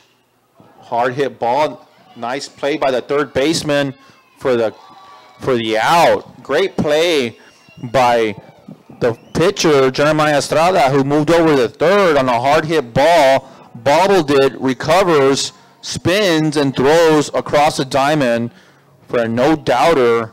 Out number 3. Good play by Estrada, playing shortstop, having just been switched over after pitching 5.5 innings. So that's right. So that closes the book on Estrada here for the San Antonio pitcher. Carlos Bonilla coming back out for the bottom of the 5th inning here for Puerto Rico. See if he can not share the same fate as his opponent there and struggle. See if he can get out of this without any issues. Now let's see if Bonilla can continue that good pitching that he had last inning. I think it was 5-6 pitches, and pretty much the game was over. That's right, the inning was over for him. So let's see if he can continue that. So for those of you listening in, we've got the World Series tournament going in. We've got North Zone champions, Mount Pleasant and Michigan playing in town. We've got our own Laredo All-Star team out of Laredo, Texas playing here. West Zone champions out of Los Angeles, California are in town. All-Star team from Taoyuan County, Chinese Taipei. We've also got teams from San Antonio. We've got our East Zone champions, Youngstown, Ohio. Our South Zone champions out of San Antonio, Texas. The Palomino Mexican team from out of Hermosillo, Mexico. And we also have the Puerto Rico All-Star team from Sidra, Puerto Rico. And kudos to these teams and their families that came in. They flew in late Thursday night we're here for a small meet and greet, and started playing Friday. So, after these tournaments, Ben, it's a long road home and fun, great memories. And that's right. It's a grind, and both these teams coming into today's game with an 0-1 record, so they need to win today to continue to advance. It's win or go home for these two teams with this double elimination format. Right, double elimination format. So Bonilla still on the mound for Puerto Rico, bringing up number 32, Quincey Cooper, who started out as a center fielder, moved over to the mound in the top half of the inning. He swings at the first pitch, big hack, but swing and a miss. He has 2 walks today for Quincey. That was a big swing on that first pitch, and here comes the second pitch, another swing, and it's a foul ball out of play. Lands on top of the dugout, on the Puerto Rican dugout, for now an 0-2 count. And again, Ben, like you said, Puerto Rico dugout is on the third base side of the field, and San Antonio is on the first base side of the field. And our field faces approximately north to northeast. I think the left field line is more in a northerly direction. Yeah. And foul ball there for Quincey Cooper staying alive. Foul ball straight overhead to the back. Yeah, I would say straight center field is in a northeast direction.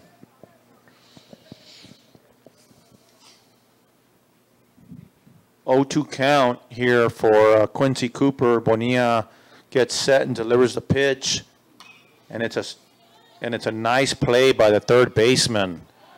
Made that look easy. Easy. And it wasn't really that easy. He took a couple steps in, fielded it kind of with his momentum in on the short hop, threw across the diamond for out number 1. Brings up the left fielder, Tristan Castilleja.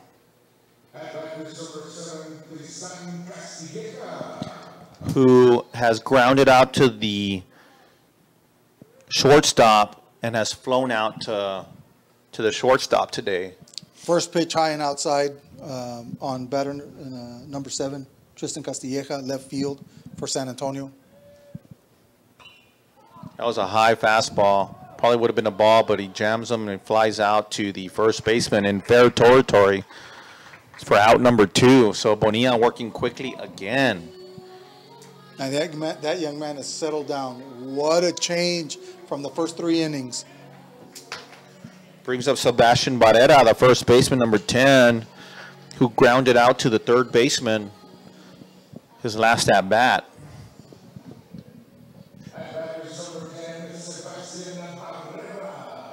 So we have 2 outs here in the bottom of the 5th.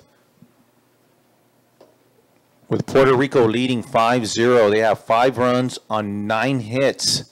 San Antonio, Texas Elite has 0 runs on 2 hits with 2 outs in the bottom of the 5th. An outside pitch, foul ball to the third baseman for strike number 1.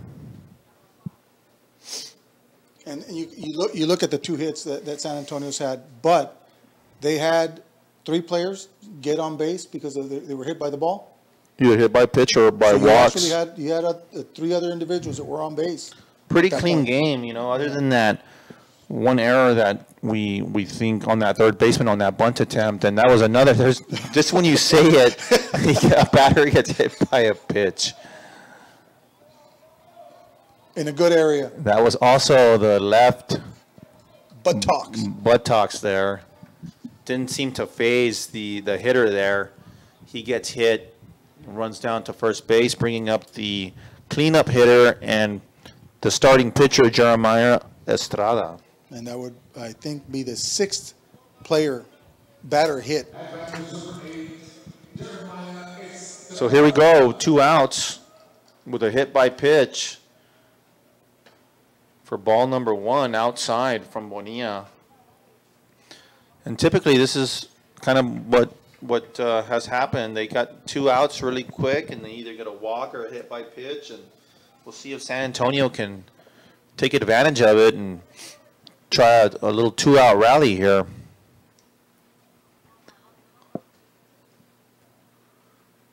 Bonilla gets set. Here comes the pitch. And it's a ball. Ball 2, outside.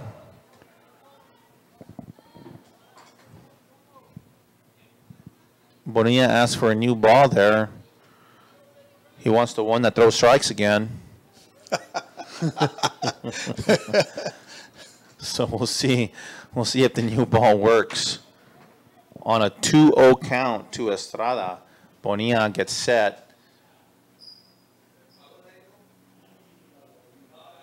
for a ball 3. 3-0. 3 straight balls, neither of them anywhere near the strike zone.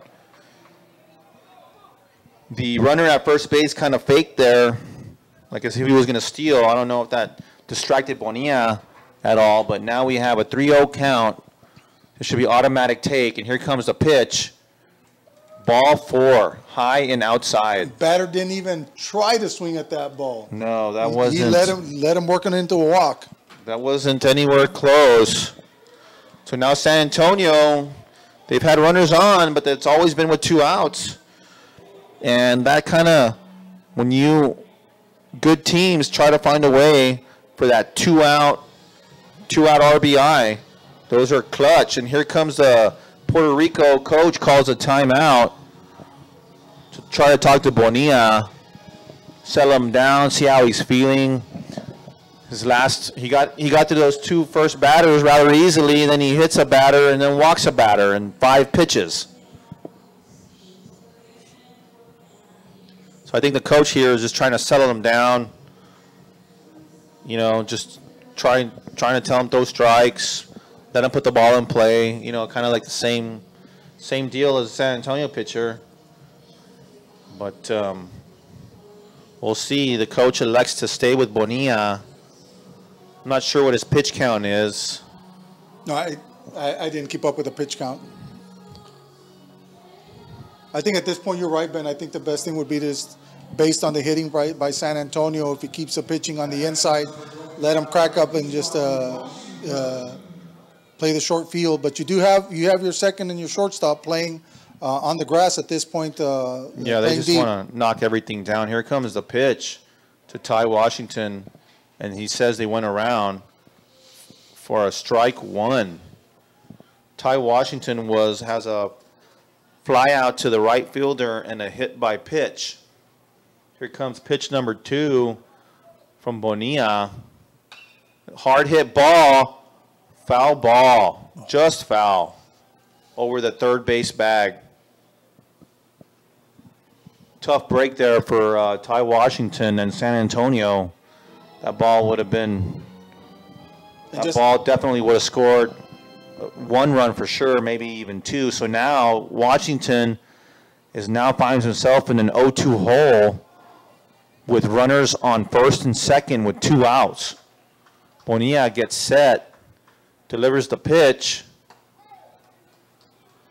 Ooh. Close. That was a close. That was a ball 1. Seemed belt high and inside for a close call there. But for ball 1, now it's 1-2 with Bonilla getting set. Delivers. Ball 2, low and outside. The catcher had to move to his right to block that pitch to keep the runners from advancing. So now Washington from an 0-2 hole to now count 2-2.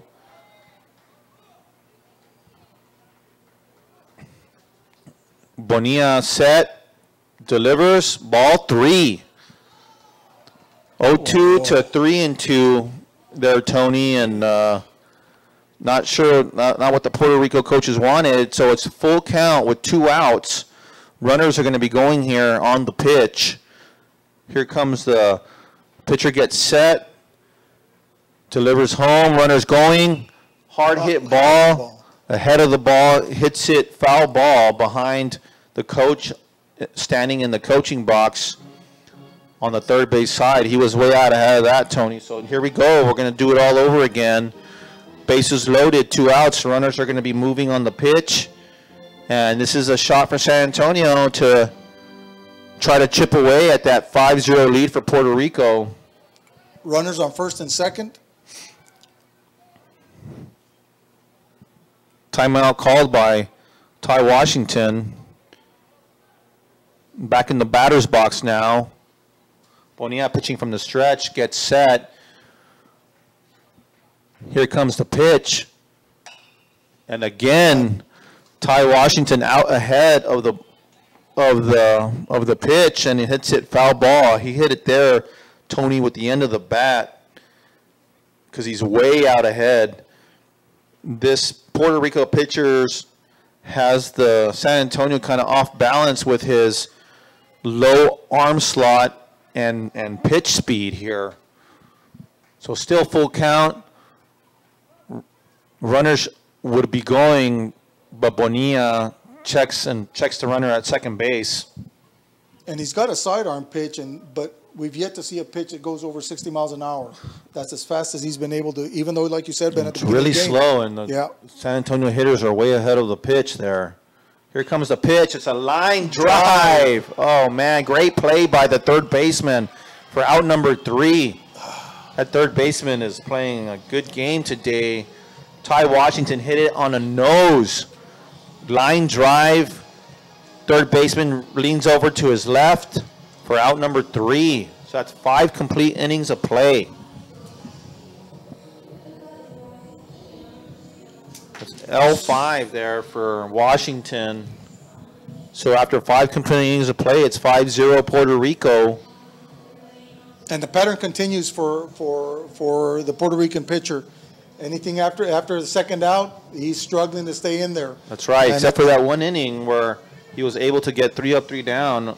Other than that, it's been 2 quick outs and then either a hit by pitch or a walk or something else. But San Antonio only has 2 hits. He's keeping them off balance. I guess he's being erratic enough to keep them guessing. So now Quincey Time's Cooper. running out for San Antonio to try to get a rally going at this point. Yeah, that was a very good chance. Washington was all over those pitches. Yeah. Just wasn't able. They played them perfectly. A hard hit line drive, a no doubt line drive to the third baseman. Yeah. And the third baseman did a great play, just one step to the left, right into the glove. Placement was just correct for him where he was standing at. They read it right where he was wanting to hit.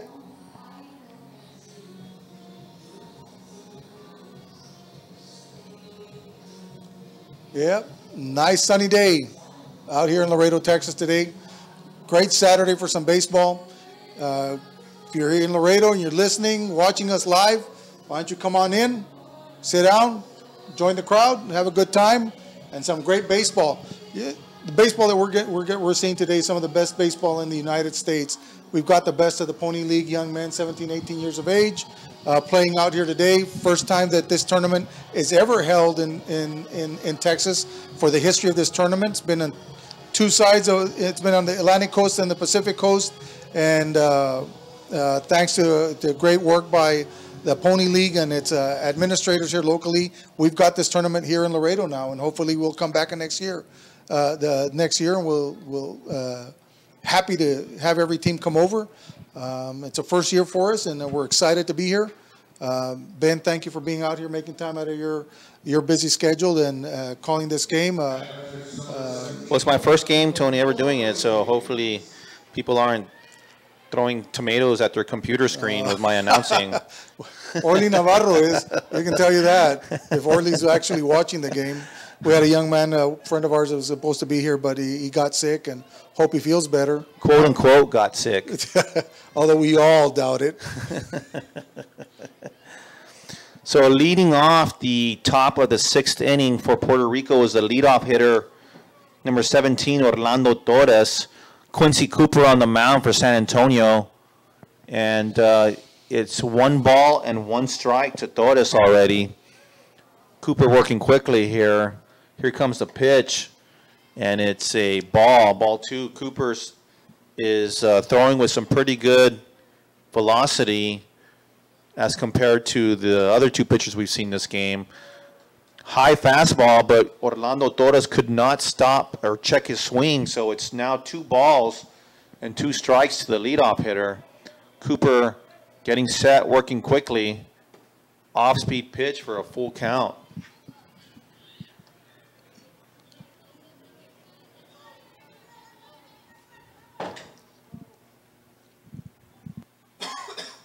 Here comes the pitch.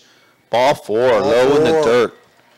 So there we go, Tony. Another a leadoff walk. We'll see what we'll see how Puerto Rico elects to do this. If they want an insurance run and sacrifice them over, or if they just kind of want to let it play out. But nonetheless, it's a leadoff walk with Puerto Rico with a man on first, with no outs, with the shortstop Juan Carlos Rivera to the plate, who has a strikeout and a bunt E5 in his previous at-bat. He did not score around to bunt and took a ball low. Good ball by the pitcher to keep that ball in play. Bouncing off, the ball was bouncing off the ground and not letting it by him.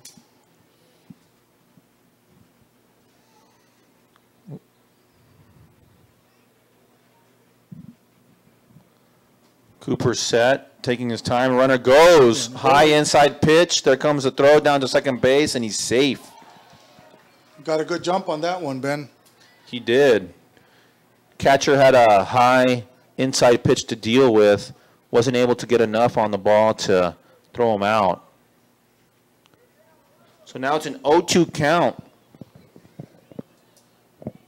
with a man on second base. We'll see if they elect to bunt him over now. And they don't. Swinging away. Swinging away. Deep to left field. In play off the wall.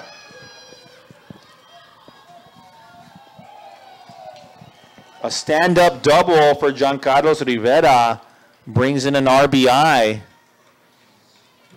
making the score now 6-0 Puerto Rico. That was hard to see from our vantage point here, Tony. I didn't think he hit it that hard. Yeah, it did. It went off. It went just off inside the line, bounced off the wall, careened off the wall, and was able to get it out, and throw it back into second base. But it didn't look like it was going to go that far. And right as we're talking, I'm looking at the wind, and the wind didn't seem to have carried it. It was just actually the wind kind of died down a little bit. The flags aren't really waving as much as they were earlier in the game. But that brings up number 23, Jon Torres, who has 2 hits today for Puerto Rico. He is the right fielder, and he bats third in the lineup for Puerto Rico. And we've got a runner on second, 0 outs. Nice hard hit ball. Runner going home.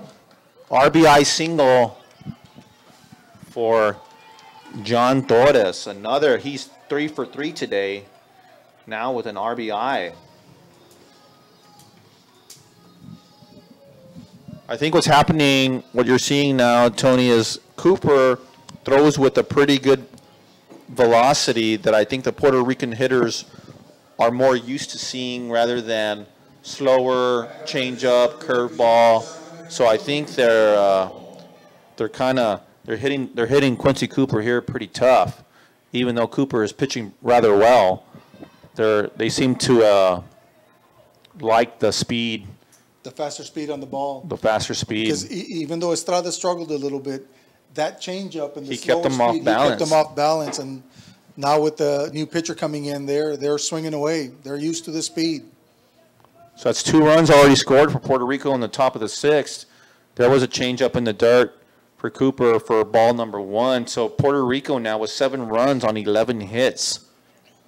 Still no outs in the top of the 6th. Here's the pitch. Foul ball for number 15, the DH, Jon Tolentino, who has a line out to the shortstop, a fly out to the first baseman, and a 2 RBI triple in the last inning. Here comes the pitch. Foul ball. Now the count is 1-2 with no outs to the DH Tolentino. Umpire looking for some balls here.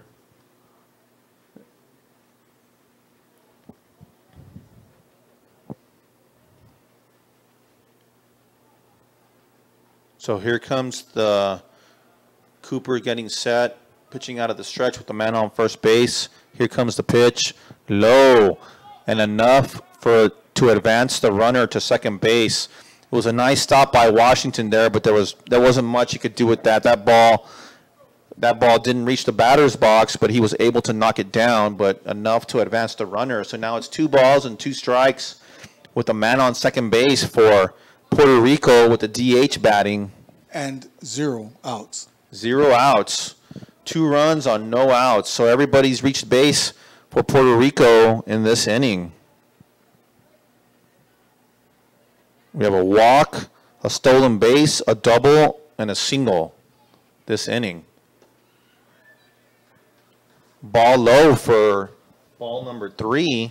So now it's full count. And the pitcher's changeup appears to be real low in the ground at this point compared to his fastball. Here comes the pitch. Another walk here by Cooper. Timeout by San Antonio. Coach comes out, and I think we're going to see another pitching change here. I think that's right. I think this is the is that the shortstop coming in? It looks like it. It is. It's the shortstop number 15, Jades Ramirez, now coming into pitch. He's going to inherit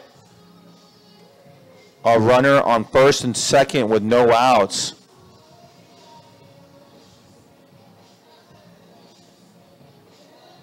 Cooper, we'll see what Cooper, if he goes back. I believe he's going to go back to center field, and I believe Ryan Weiss may come out. I'm not sure. We'll have to see how the dust settles. And kudos to the Puerto Rican team. Their players were making contact with that baseball. They were getting on there. They weren't afraid. They were swinging away. Looks like the teams for our next game are showing up, Tony. It'll be the Laredo All-Stars. And they'll be playing, who are they playing? Do we know? Yeah, I believe they're playing Michigan. Yes, that's right. They're playing Michigan. I believe that's the Michigan team. Michigan. That's right. Team The Laredo All-Stars are going to be playing against a team from Michigan, being coached by Sean Martin. Got to meet the coach on Thursday night.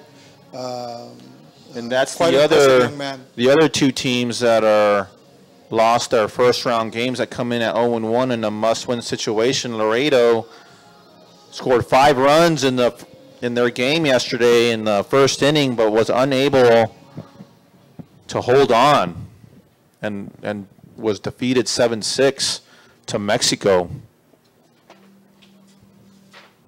Again, we want to thank Rotex Trucking, Fuddruckers. Rotex Trucking is the company is known. They're considered one of the premier diesel mechanic shops in all of South Texas. Fuddruckers, what can you say about the family? It's a locally owned business, been around for many years, always contributing to the community and helping out. Big supporters of our local university also. Blue Top Companies for all your mapping needs, all your surveys. You want big head banners of Kenneth Duncan? We can get big head banners of Kenneth Duncan made out there. Not the kind of thing we want to show, but hey, they do it all. Blue Top Companies, and thanks to Henry Mejia and the family for being sponsors of this of our program. And so we're going to get ready for the first pitch. So now what we have Jades Ramirez, the shortstop, coming into pitch. Quincey Cooper, who started out in center field, who moved to pitcher, is now the shortstop. And that's a first pitch swinging strike by the third baseman, Axel Gonzalez, who's played a very good game at third base today. He's had quite a game. Quite a game. Played flawlessly over there. So that just tells you the athletes that San Antonio has when Cooper goes from center to pitcher to short, and he's the leadoff hitter. So I think all these guys can play multiple positions, and obviously they all need a pitch, you know, to go deep in to go this far. And the starting pitcher, Estrada, moved over to third, so we know they can all play and pitch.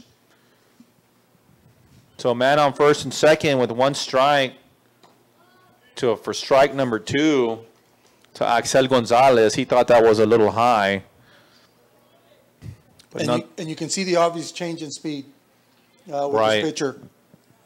He doesn't throw as hard as Cooper did. That was a changeup in the dirt, kind of a waste pitch there. So now it's 1 ball, 2 strikes for the new pitcher Ramirez on Axel Gonzalez.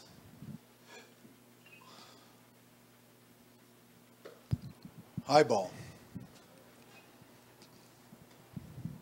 2 balls and 2 strikes now. Still no outs for San Antonio in the top of the 6th, with Puerto Rico already planting 2 runs. Now all four have reached safely in this inning. Catcher tried to frame that on the outside corner, but the umpire didn't have anything to do with that. So now it's a full count. So Ramirez was ahead in the count at 0-2. Is now behind in the count, full count. We'll see what this pitch is. And it was just an excuse me check swing by the batter just to kind of foul it off and stay alive to see another pitch. He wasn't going to really do much with that pitch, but he was able to foul it off and see another pitch here.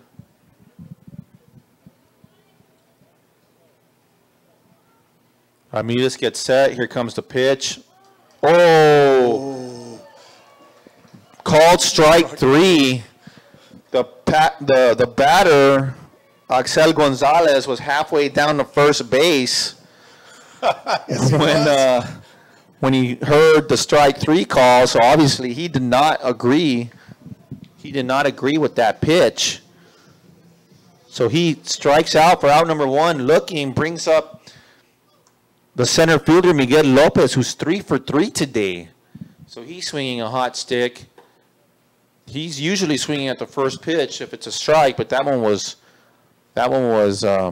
high for ball 1. So at the top of the 6th inning, we've got the score of Puerto Rico 7, San Antonio, Texas Elite 0, with Puerto Rico having 11 hits. That was a high pitch that Miguel Lopez went chasing after for strike number 1, and the catcher Ty Washington tries to pick off the runner at second base, who had a big lead but was unable to get the out there. So now it's a 1 ball, 1 strike to the hitter, another high fastball, but nothing doing. So now it's 2 balls and 1 strike. The scoreboard there says 63 miles an hour, which again, in our opinion, seems pretty low. So not sure. Maybe that's the throwback from the catcher, Tony. And then, excuse me, infield fly roll, pop up to the shortstop, excuse me, for out number 2. 2, that's correct. So they're finally able to get Miguel Lopez out. And we go back to what we were talking about, that this Puerto Rico team is used to that higher speed ball, and they can make contact. It's that slow ball that they're struggling with at this point. And so a good decision by the coach to go back to a different type of pitcher for this game. First pitch swinging for the catcher Julieta Santos, number 4, who has a fly out to right field, a ground out to the pitcher, and a walk. So now we have 2 outs, man on first and second, with 1 strike on Julieta Santos. An outside pitch that Ty Washington tried to frame there for a little while, but to no avail. 1 ball, 1 strike.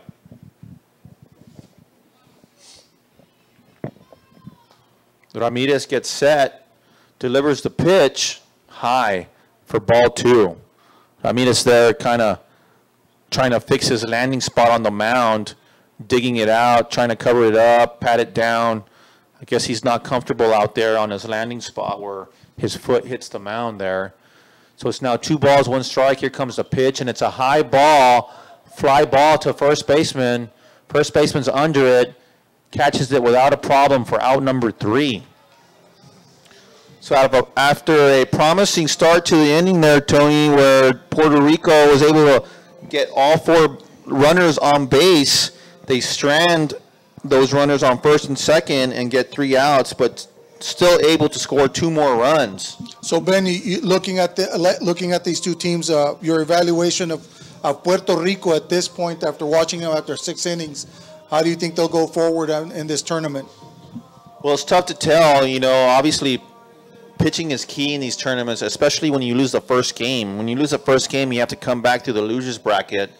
So if Bonilla can go the distance for him and save some of their arms for later in the game, then that's obviously a benefit for Puerto Rico. And I'm sure that's what the Puerto Rico coaches are thinking, is they have a 7-run lead, so they can leave Bonilla in there a little bit longer than they usually would have if it were a close game. So Bonilla's out here for the 6th. So that's probably what the Puerto Rico coaches are crossing their fingers. Just let the San Antonio hitters hit it and let your defense do your work and try to limit the number of pitches so they can save all the arms they can save for, you know, their next game. And I was, talking about Bonilla, we were talking earlier about the pitch count. You look at this young man who's got a sidearm pitch. Safe to say that we're in the 50 pitches at this point? No, I would say we are in the bottom of the 6th. Bottom of the 6th? Yeah, that might, up there? like 60 pitches. I mean, if he did like 10 innings, 10 pitches an inning, he had a lot of pitches in those first couple innings. So it might be around 60 to 70 pitches. For a sidearm. For a sidearmer, but if that's his natural deal, I mean, he should, it's not as, there's not as much wear and tear on a sidearm as there is on a true Correct. overhead. So now leading off is Julieta Ramirez, who was the shortstop, is now the pitcher, who has a single and a fly out to right field. He has only 1 of 2 hits for San Antonio today. And Bonilla there brushing almost his shoelaces there for ball number 1. Bonilla set, delivers a pitch, foul ball for Ramirez into off the ankle.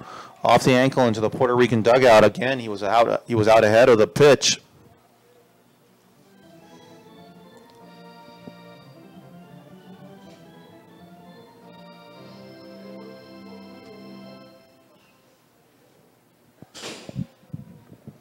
Bonilla gets set on the 1-1 count. Here comes the pitch inside for ball number 2. 2 balls and 1 strike.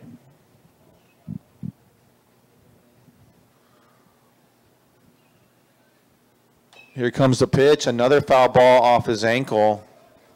2 balls and 2 strikes now for Bonilla on the batter, Ramirez.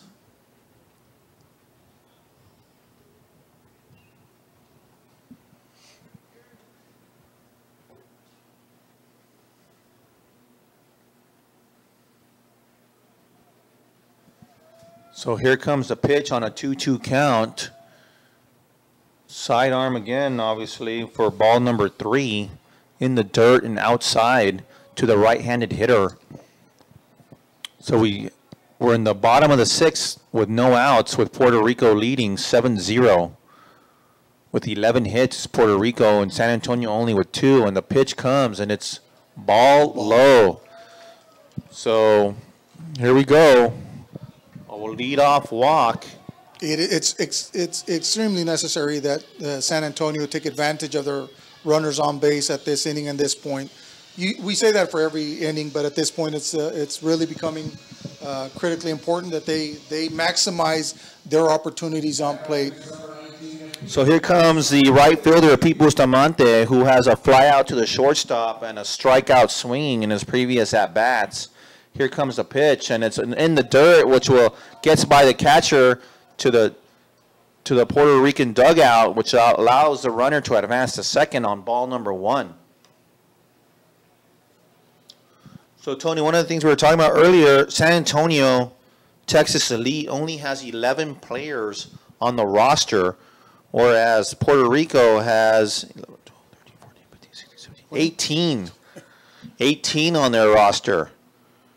So maybe a lot of those extra players are pitchers, because Bonilla, if he has another walk here, we'll see what the Puerto Rican coaches will want to do there.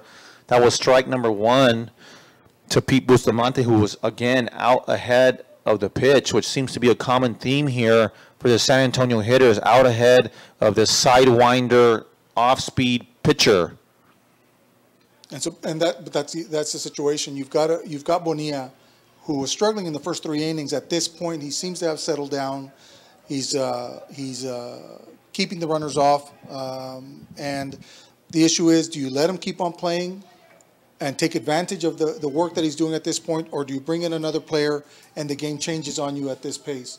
Right. So that's one of the things. And again, the great question is, I think something that we need to look in for the future games is how many of the players that they have on that team are actually pitchers. Right. So we have a 2-2 count now to the batter, who pops it up in between short and left field. The left fielder charging, coming in, calls off the shortstop for out number 1.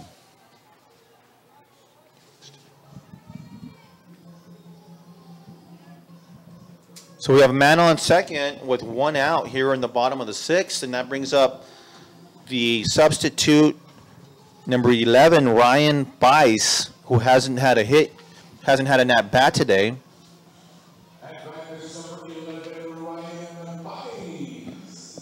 So the situation we have here, Tony, I think the loser of this game goes home, and the winner will advance to play the loser of the winner's bracket between Ohio and Chinese Taipei. That would look like a pretty good pitch there, called inside for ball number 1. And that's right, Ben. The Chinese Taipei versus Ohio game will be on streaming live at 4 o'clock this afternoon. We've got a 1 o'clock game this afternoon between Laredo All-Stars and Michigan. That's right. That we've got going on. So hope you keep on streaming live with us. Here comes a pitch. Called strike there, Tony, for 2 balls now, 1 strike with 1 out. San Antonio still looking for their 3rd hit of the game. Man on second base, couldn't hold up. It was an inside pitch, and Ryan Weiss did a half check swing there for strike number 2. Hopefully see if San Antonio can get that goose egg off the scoreboard and play to run in this half of the inning. And one of the other things that we've seen is that Puerto Rico is no longer worried about the runner off of the second base. Nice play by the first baseman. Weiss had a line drive to the first baseman, and first baseman able to come up with that play. The first baseman for Puerto Rico, Emmanuel Ramos. So now there's 2 outs for San Antonio in the bottom of the 6th, who brings up number 1, Cristian Escobedo, the second baseman who has a fielder's choice and a K in today's game. So now 2 outs, man on second base. Here comes the pitch, and it's a easy fly ball. Shortstop and second baseman fighting for it. Didn't seem who wanted to. They were fighting as to whose it was. The second baseman comes up with it, and they immediately catch it, and they're each telling each other, I had it, no, you had it, no, I had it. And you could clearly see that the second base actually waved him off and said, I got it. Yeah, it's like he even pointed at the shortstop there, look where you are, you're on my side of the bag. And nonetheless, they were Just a lazy fly ball for out number 3 to end through 6 innings. So still not able to plate a runner across the plate there. So Ben, we got a couple of other sponsors that we want to thank. We want to thank Liquid Studio Group for all your consulting services, digital marketing. Call Liquid Studio Group, a great organization. A lot of local people work for this organization. They do great work online, on the internet. So if you're looking for marketing, consulting, print services, website, mobile apps, you contact Liquid Studio Group. Another company we'd like to thank is Person Whitworth Borchers and Morales, one of the premier attorney law firms that we have in Laredo. Again, just one of the many great sponsors that we have here in Laredo.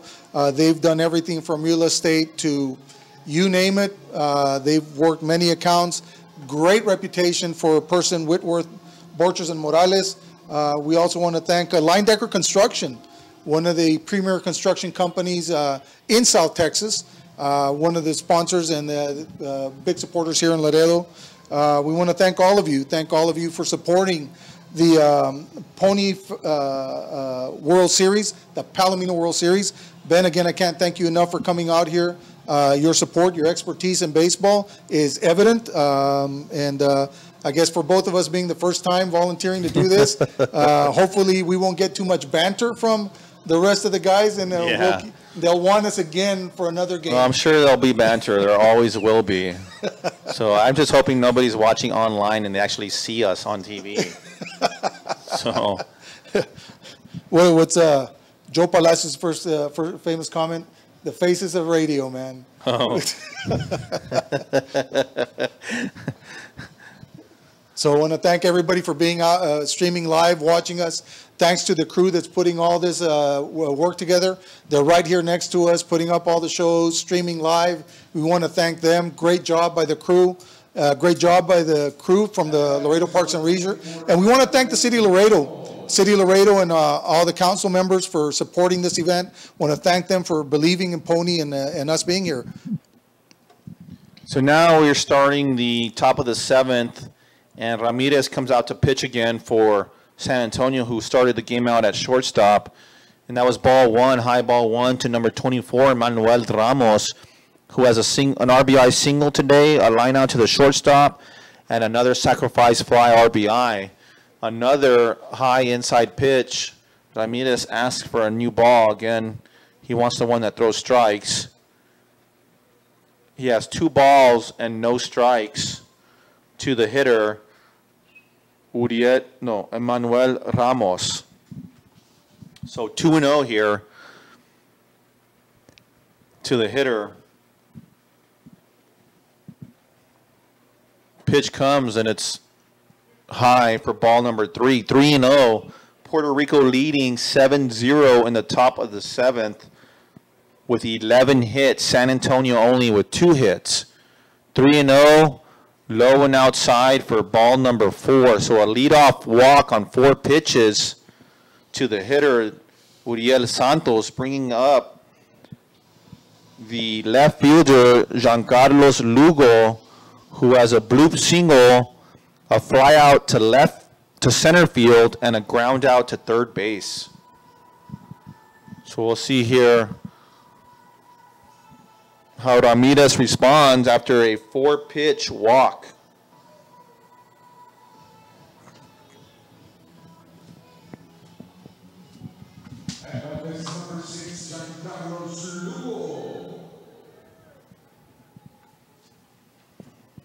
Ramirez gets set with runner on first. Here comes the pitch, and Ramirez, Tony, leaving everything high up in the zone for another ball. That's ball 5, 5 in a row for Ramirez here. Here comes the pitch. Pitcher swinging. Nice play to the right of Cooper at shortstop. He was able to knock it down, but wasn't able to field it cleanly. That was pretty surprising. Probably Cooper was surprised that they were swinging away after 5 straight balls.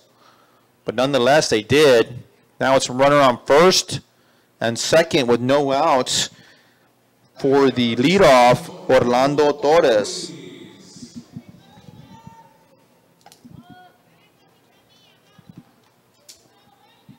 On deck, we've got number 1, Christian Escobedo. He's also had quite a game. Jon Carlos. Jon Carlos Rivera. Sorry, Escobedo's with San Antonio.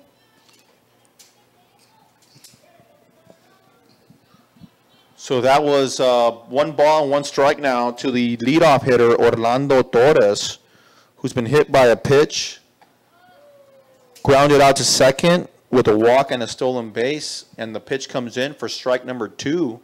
1 ball, 2 strikes for Orlando Torres. Leadoff hitter swinging away, foul ball to the third baseman.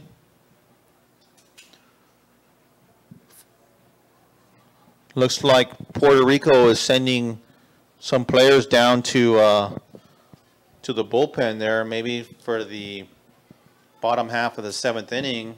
Ramirez gets set. Here comes the pitch, and it's a ground ball to the third baseman, who throws it over to second for 1 out. But Torres, hustling down the line, was able to beat it out. Nice play, nice hustle there by Torres, and a nice play by the third baseman for San Antonio. Just a hair, beat it out by a hair there. Torres has got some wings on those shoes. Yeah, he was flying down that line there. So now we have man on first and third with 1 out. For the shortstop, Juan Carlos Rivera, who has a strikeout, reached on an error and a double. That was high for ball number 1 for the pitcher. So now it's a 1-0 count. Man on first and third. Here comes a pitch, another high fastball. Ramirez struggling to find the strike zone there, and the catcher calls timeout. Catcher seems to be favoring his left shoulder or his wrist. I think he called a timeout for his behalf. Might have caught the ball there on his thumb. He's looking at his hand right now.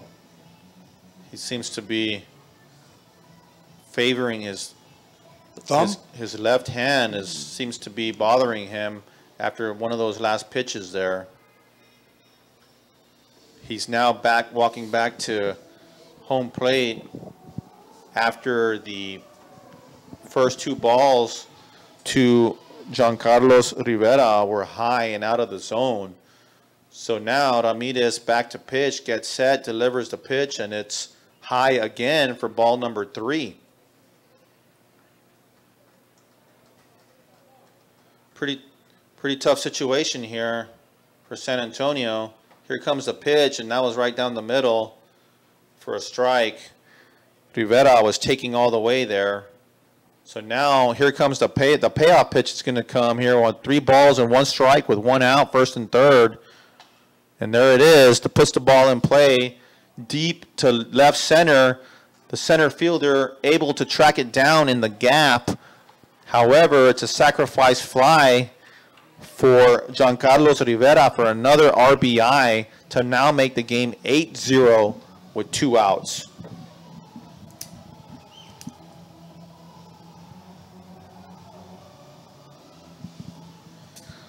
So that brings up the third hitter in the lineup, Jon Torres, number 9, or the right fielder, excuse me, number 23, who has 3 singles in today's game. So man on first with 2 outs. Jon Torres batting, who's 3 for 3 today. It's 8-0 Puerto Rico, who now has 11 hits. And now 2 outs. 1 ball and no strikes. Ramirez gets set, delivers the pitch, and it's a ground ball to the third baseman. It was out of the reach of the shortstop, and the runner hustling around goes from first to third. Since the third and the shortstop both converged trying to get that ball in the gap, no one was covering third, and allowed the runner to advance to third, and it also allowed the hitter to go from a single into a double there. That's right. As you were saying, Ben, since the third baseman and the outfielder were converging, the third baseman moved over to second base trying to cover, but then there was nobody covering third base and allowed the runners to continue. And so we've got a double, and we've got a runner on third and second. We've got 2 outs. Score is now 8-0 in favor of Puerto Rico. And so we're at the top of the 7th inning. Ben, you've done a good job calling the game, man. I don't care what Gene or anybody else says. Yeah. Great job. I'm sure Manolo is critiquing me right now, if he's listening, writing it down so he can get on my case. That's 2 balls, now 1 strike to the hitter, Jon Tolentino, who is the designated hitter. Here comes the pitch. High, ball 3. I don't know, Tony, what happened? Where all these dragonflies come from? Have no idea, but we just got Someone hit the dragonfly nest. Here comes the pitch for ball number 4. Oh, bases loaded. Bases loaded now. San Antonio coach. He's not calling a timeout, but he kind of came out just to check to see if his pitcher's okay. And he's kind of talking to him, trying to figure out, I guess, who can pitch. But nonetheless, it's now bases loaded for Puerto Rico with 2 outs, bringing up Axel Gonzalez, the third baseman, who's had a pretty good game in the field today. Fly out, fielder's choice, sac fly, and a strikeout looking. That's 1 ball now to the hitter, and the 2 balls, 2-0 to Axel Gonzalez.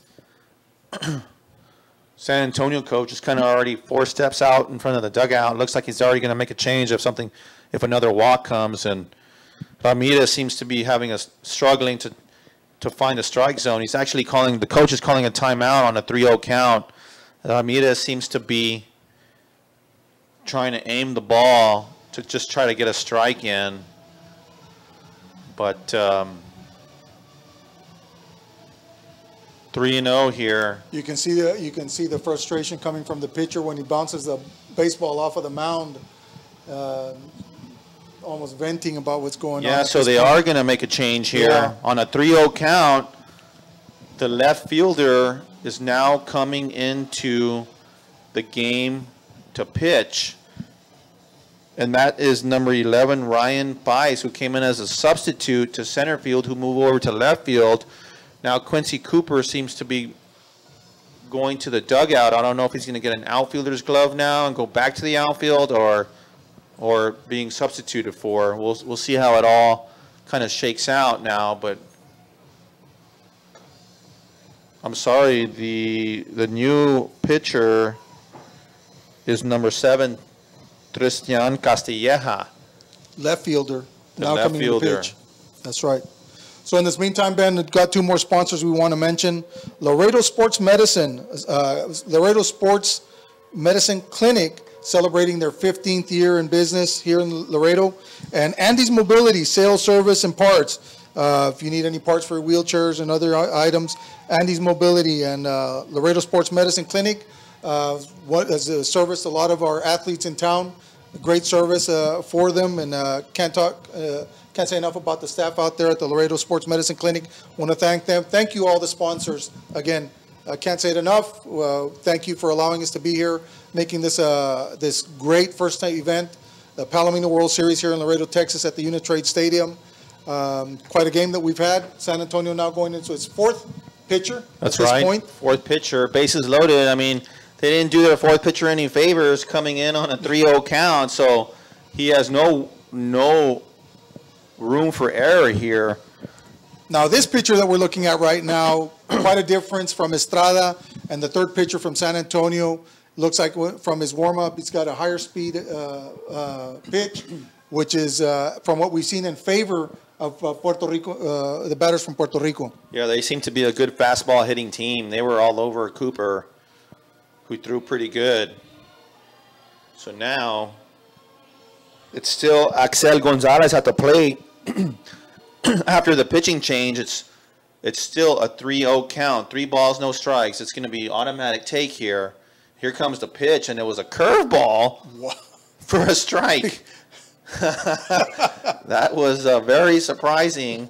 After all those balls, Castilleja says, I'll just throw a curveball. And then now he throws a fastball in the dirt to walk in a run. So it's an RBI for but a tough situation. Gonzalez. Really tough situation. I mean, that's a tough situation. Bases loaded, full count. Just, you know, you do it with the best what you got, and I guess that's why we saw the curveball at the very as the first pitch, and hopefully they'll settle down and. Umpire had to tell Castilleja that he had to pick up his arm sleeves. He was wearing a white undershirt. He had to hide them under his sleeves, so we'll see how that goes. But now it's 9-0, Tony. 12 hits for Puerto Rico, 2 for San Antonio. Still bases loaded for Miguel Lopez, who is 3 for 4 today with 2 outs. So now there's ball 1 in the dirt. Castilleja pitching from the windup. Here comes an off-speed pitch for another strike. So Castilleja has that command pretty good for that curveball.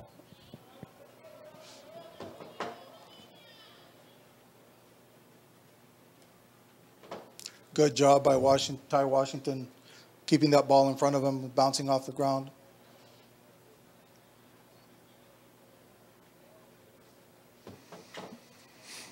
Two balls, 1 strike to Miguel Lopez.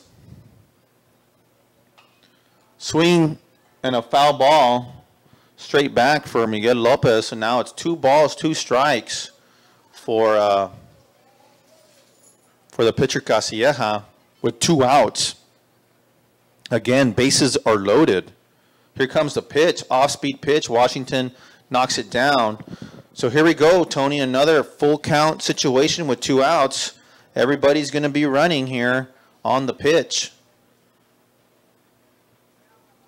We'll see what Castilleja chooses as his pitch here, if it's going to be an off-speed pitch or a fastball. Looks like it was a fastball. It's right down the middle. Miguel Lopez was able to foul it off there for a foul ball. So, again, bases loaded, 2 outs, full count, top of the 7th. Everyone's going to be running here. And here comes the pitch, and it's a ball, low ball. So another RBI walk for Puerto Rico. That makes the score now 12. 10. I believe it's 10. 10-0 Puerto Rico in the top of the 7th, still bases loaded. So that's another walk. Puerto Rico has scored 1 run in the 2nd, 4 in the 5th, 2 in the 6th, and so far 3 in the 7th. Here comes the pitch, high swinging fastball to the batter, the catcher Julieta Santos. So Puerto Rico has scored 9 runs in the last 3 innings. Another swing and a miss for the catcher, now in an 0-2 hole. So Ben, if you're the coach for Puerto Rico, just telling your batter to swing away, or let the pitcher make the runs. Oh, nice curveball there. I guess there, Tony, didn't really matter because he froze him, and he froze him looking there. So San Antonio able to get out of the inning with bases loaded, so more men left on base, but Puerto Rico does some damage again, scoring 3 runs in the top of the 7th, and with now 10-0 with 12 hits. So San Antonio coming down to their last 3 outs, and it looks like Puerto Rico now has a new pitcher on the mound, number 51, Ramon Ramos. He must be their closer.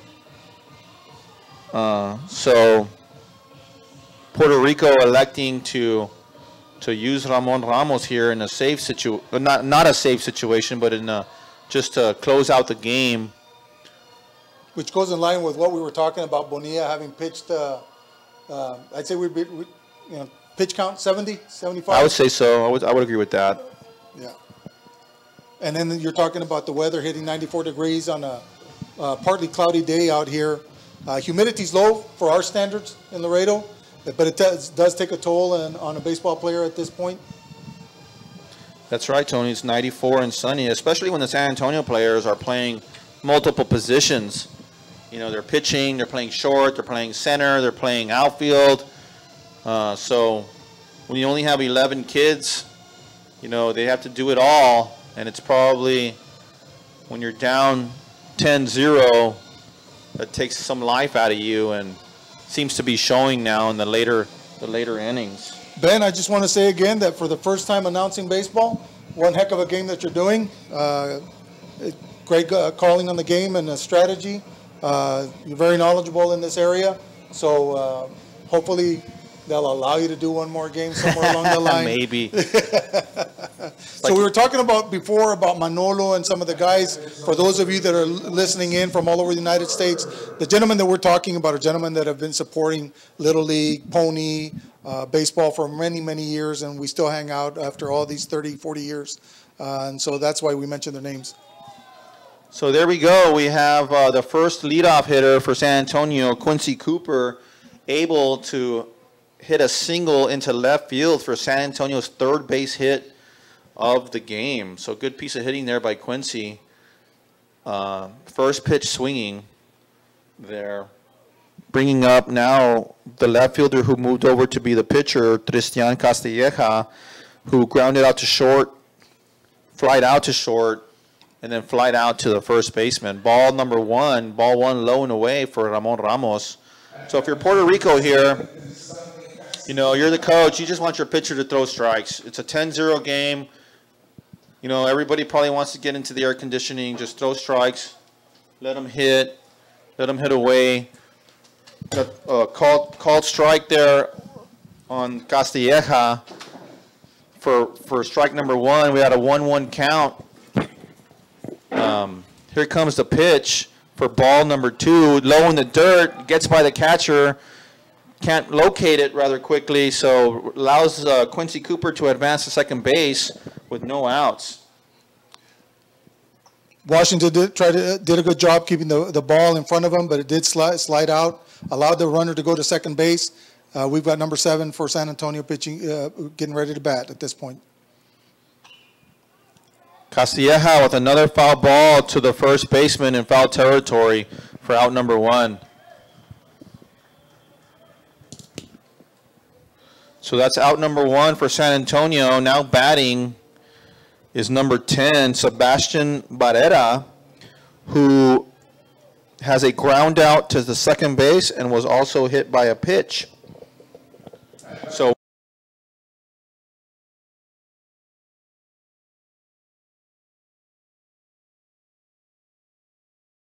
across the run here, and there we go. Ball in play. In between. Oh, nice diving play by the shortstop. Wasn't able to get up and throw the runner out, but was able to knock it down and not allow a run to score. So great diving play and stop by the shortstop there, number 1, Juan Carlos Rivera. Carlos did a great job reaching to his right, running backwards and did a full stretch just to get that ball that was rolling down, almost rolled right by him. So great job to keep the runner at third base. So that's an infield single for Barrera at first base now, and Quincey Cooper advancing to third on the run. Brings up number 8, Jeremiah Estrada, the starting pitcher who moved over to third base later in the game. Swing and a miss for Estrada. So now San Antonio, they seem to be making a little bit more contact on the relief pitcher, Ramon Ramos. We'll see if they can get this run across and break to 0. Estrada swinging for the fences. Away, yeah. He's third base coach is telling him to keep his leg down and, you know, stay compact and not swing so violently. He was going for the 3-run bomb there. Here comes the pitch. It was high, and the umpire, they checked at first base, and the umpire at first base said he did not break the plane of the plate From our vantage point, Tony, that looked pretty close. Pretty close. I would have gone the other way, but either way, another pitch for Estrada to look at, and he gets some swinging on a K there. And all three swings were a high ball. They were all high. So now we have 2 down. San Antonio down to their last out, and that brings up Ty Washington, the catcher. I believe his name's Ty. The announcers are saying T.Y. Washington, but I'd say Ty. I'll say Ty too. We agree with you. We want to thank all of you for streaming in live to this baseball game for the 2018 World Series Pony League. I want to thank everybody for staying tuned to us. Ben, thank you. Thanks to everybody. Ben Thank you, Puig, Tony Vedilla here calling the game for you. Pop up to center field. I think that's going to do it, Tony. That's it. It's over. Puerto Rico takes the game with a score of 10-0, 12 hits, 1 error for Puerto Rico, and San Antonio got 3 hits. Your thoughts on the game? Well, I thought Puerto Rico started out kind of shaky. The pitcher started out a little shaky, but was able to settle down. As you can tell, no runs. He went 6 innings. You know, pretty solid defensive team from Puerto Rico, making all the routine outs and hitting the timely hits. And San Antonio had their pitchers give up some runs, with some walks and hit by pitch. But Puerto Rico, did very well to earn this victory. Thank you all for listening in. We'll see you at 1 o'clock for the next game. Thank you for again, 2018 Palomino World Series, Uni-Trade Stadium, Laredo, Texas. Thank you. Thank you.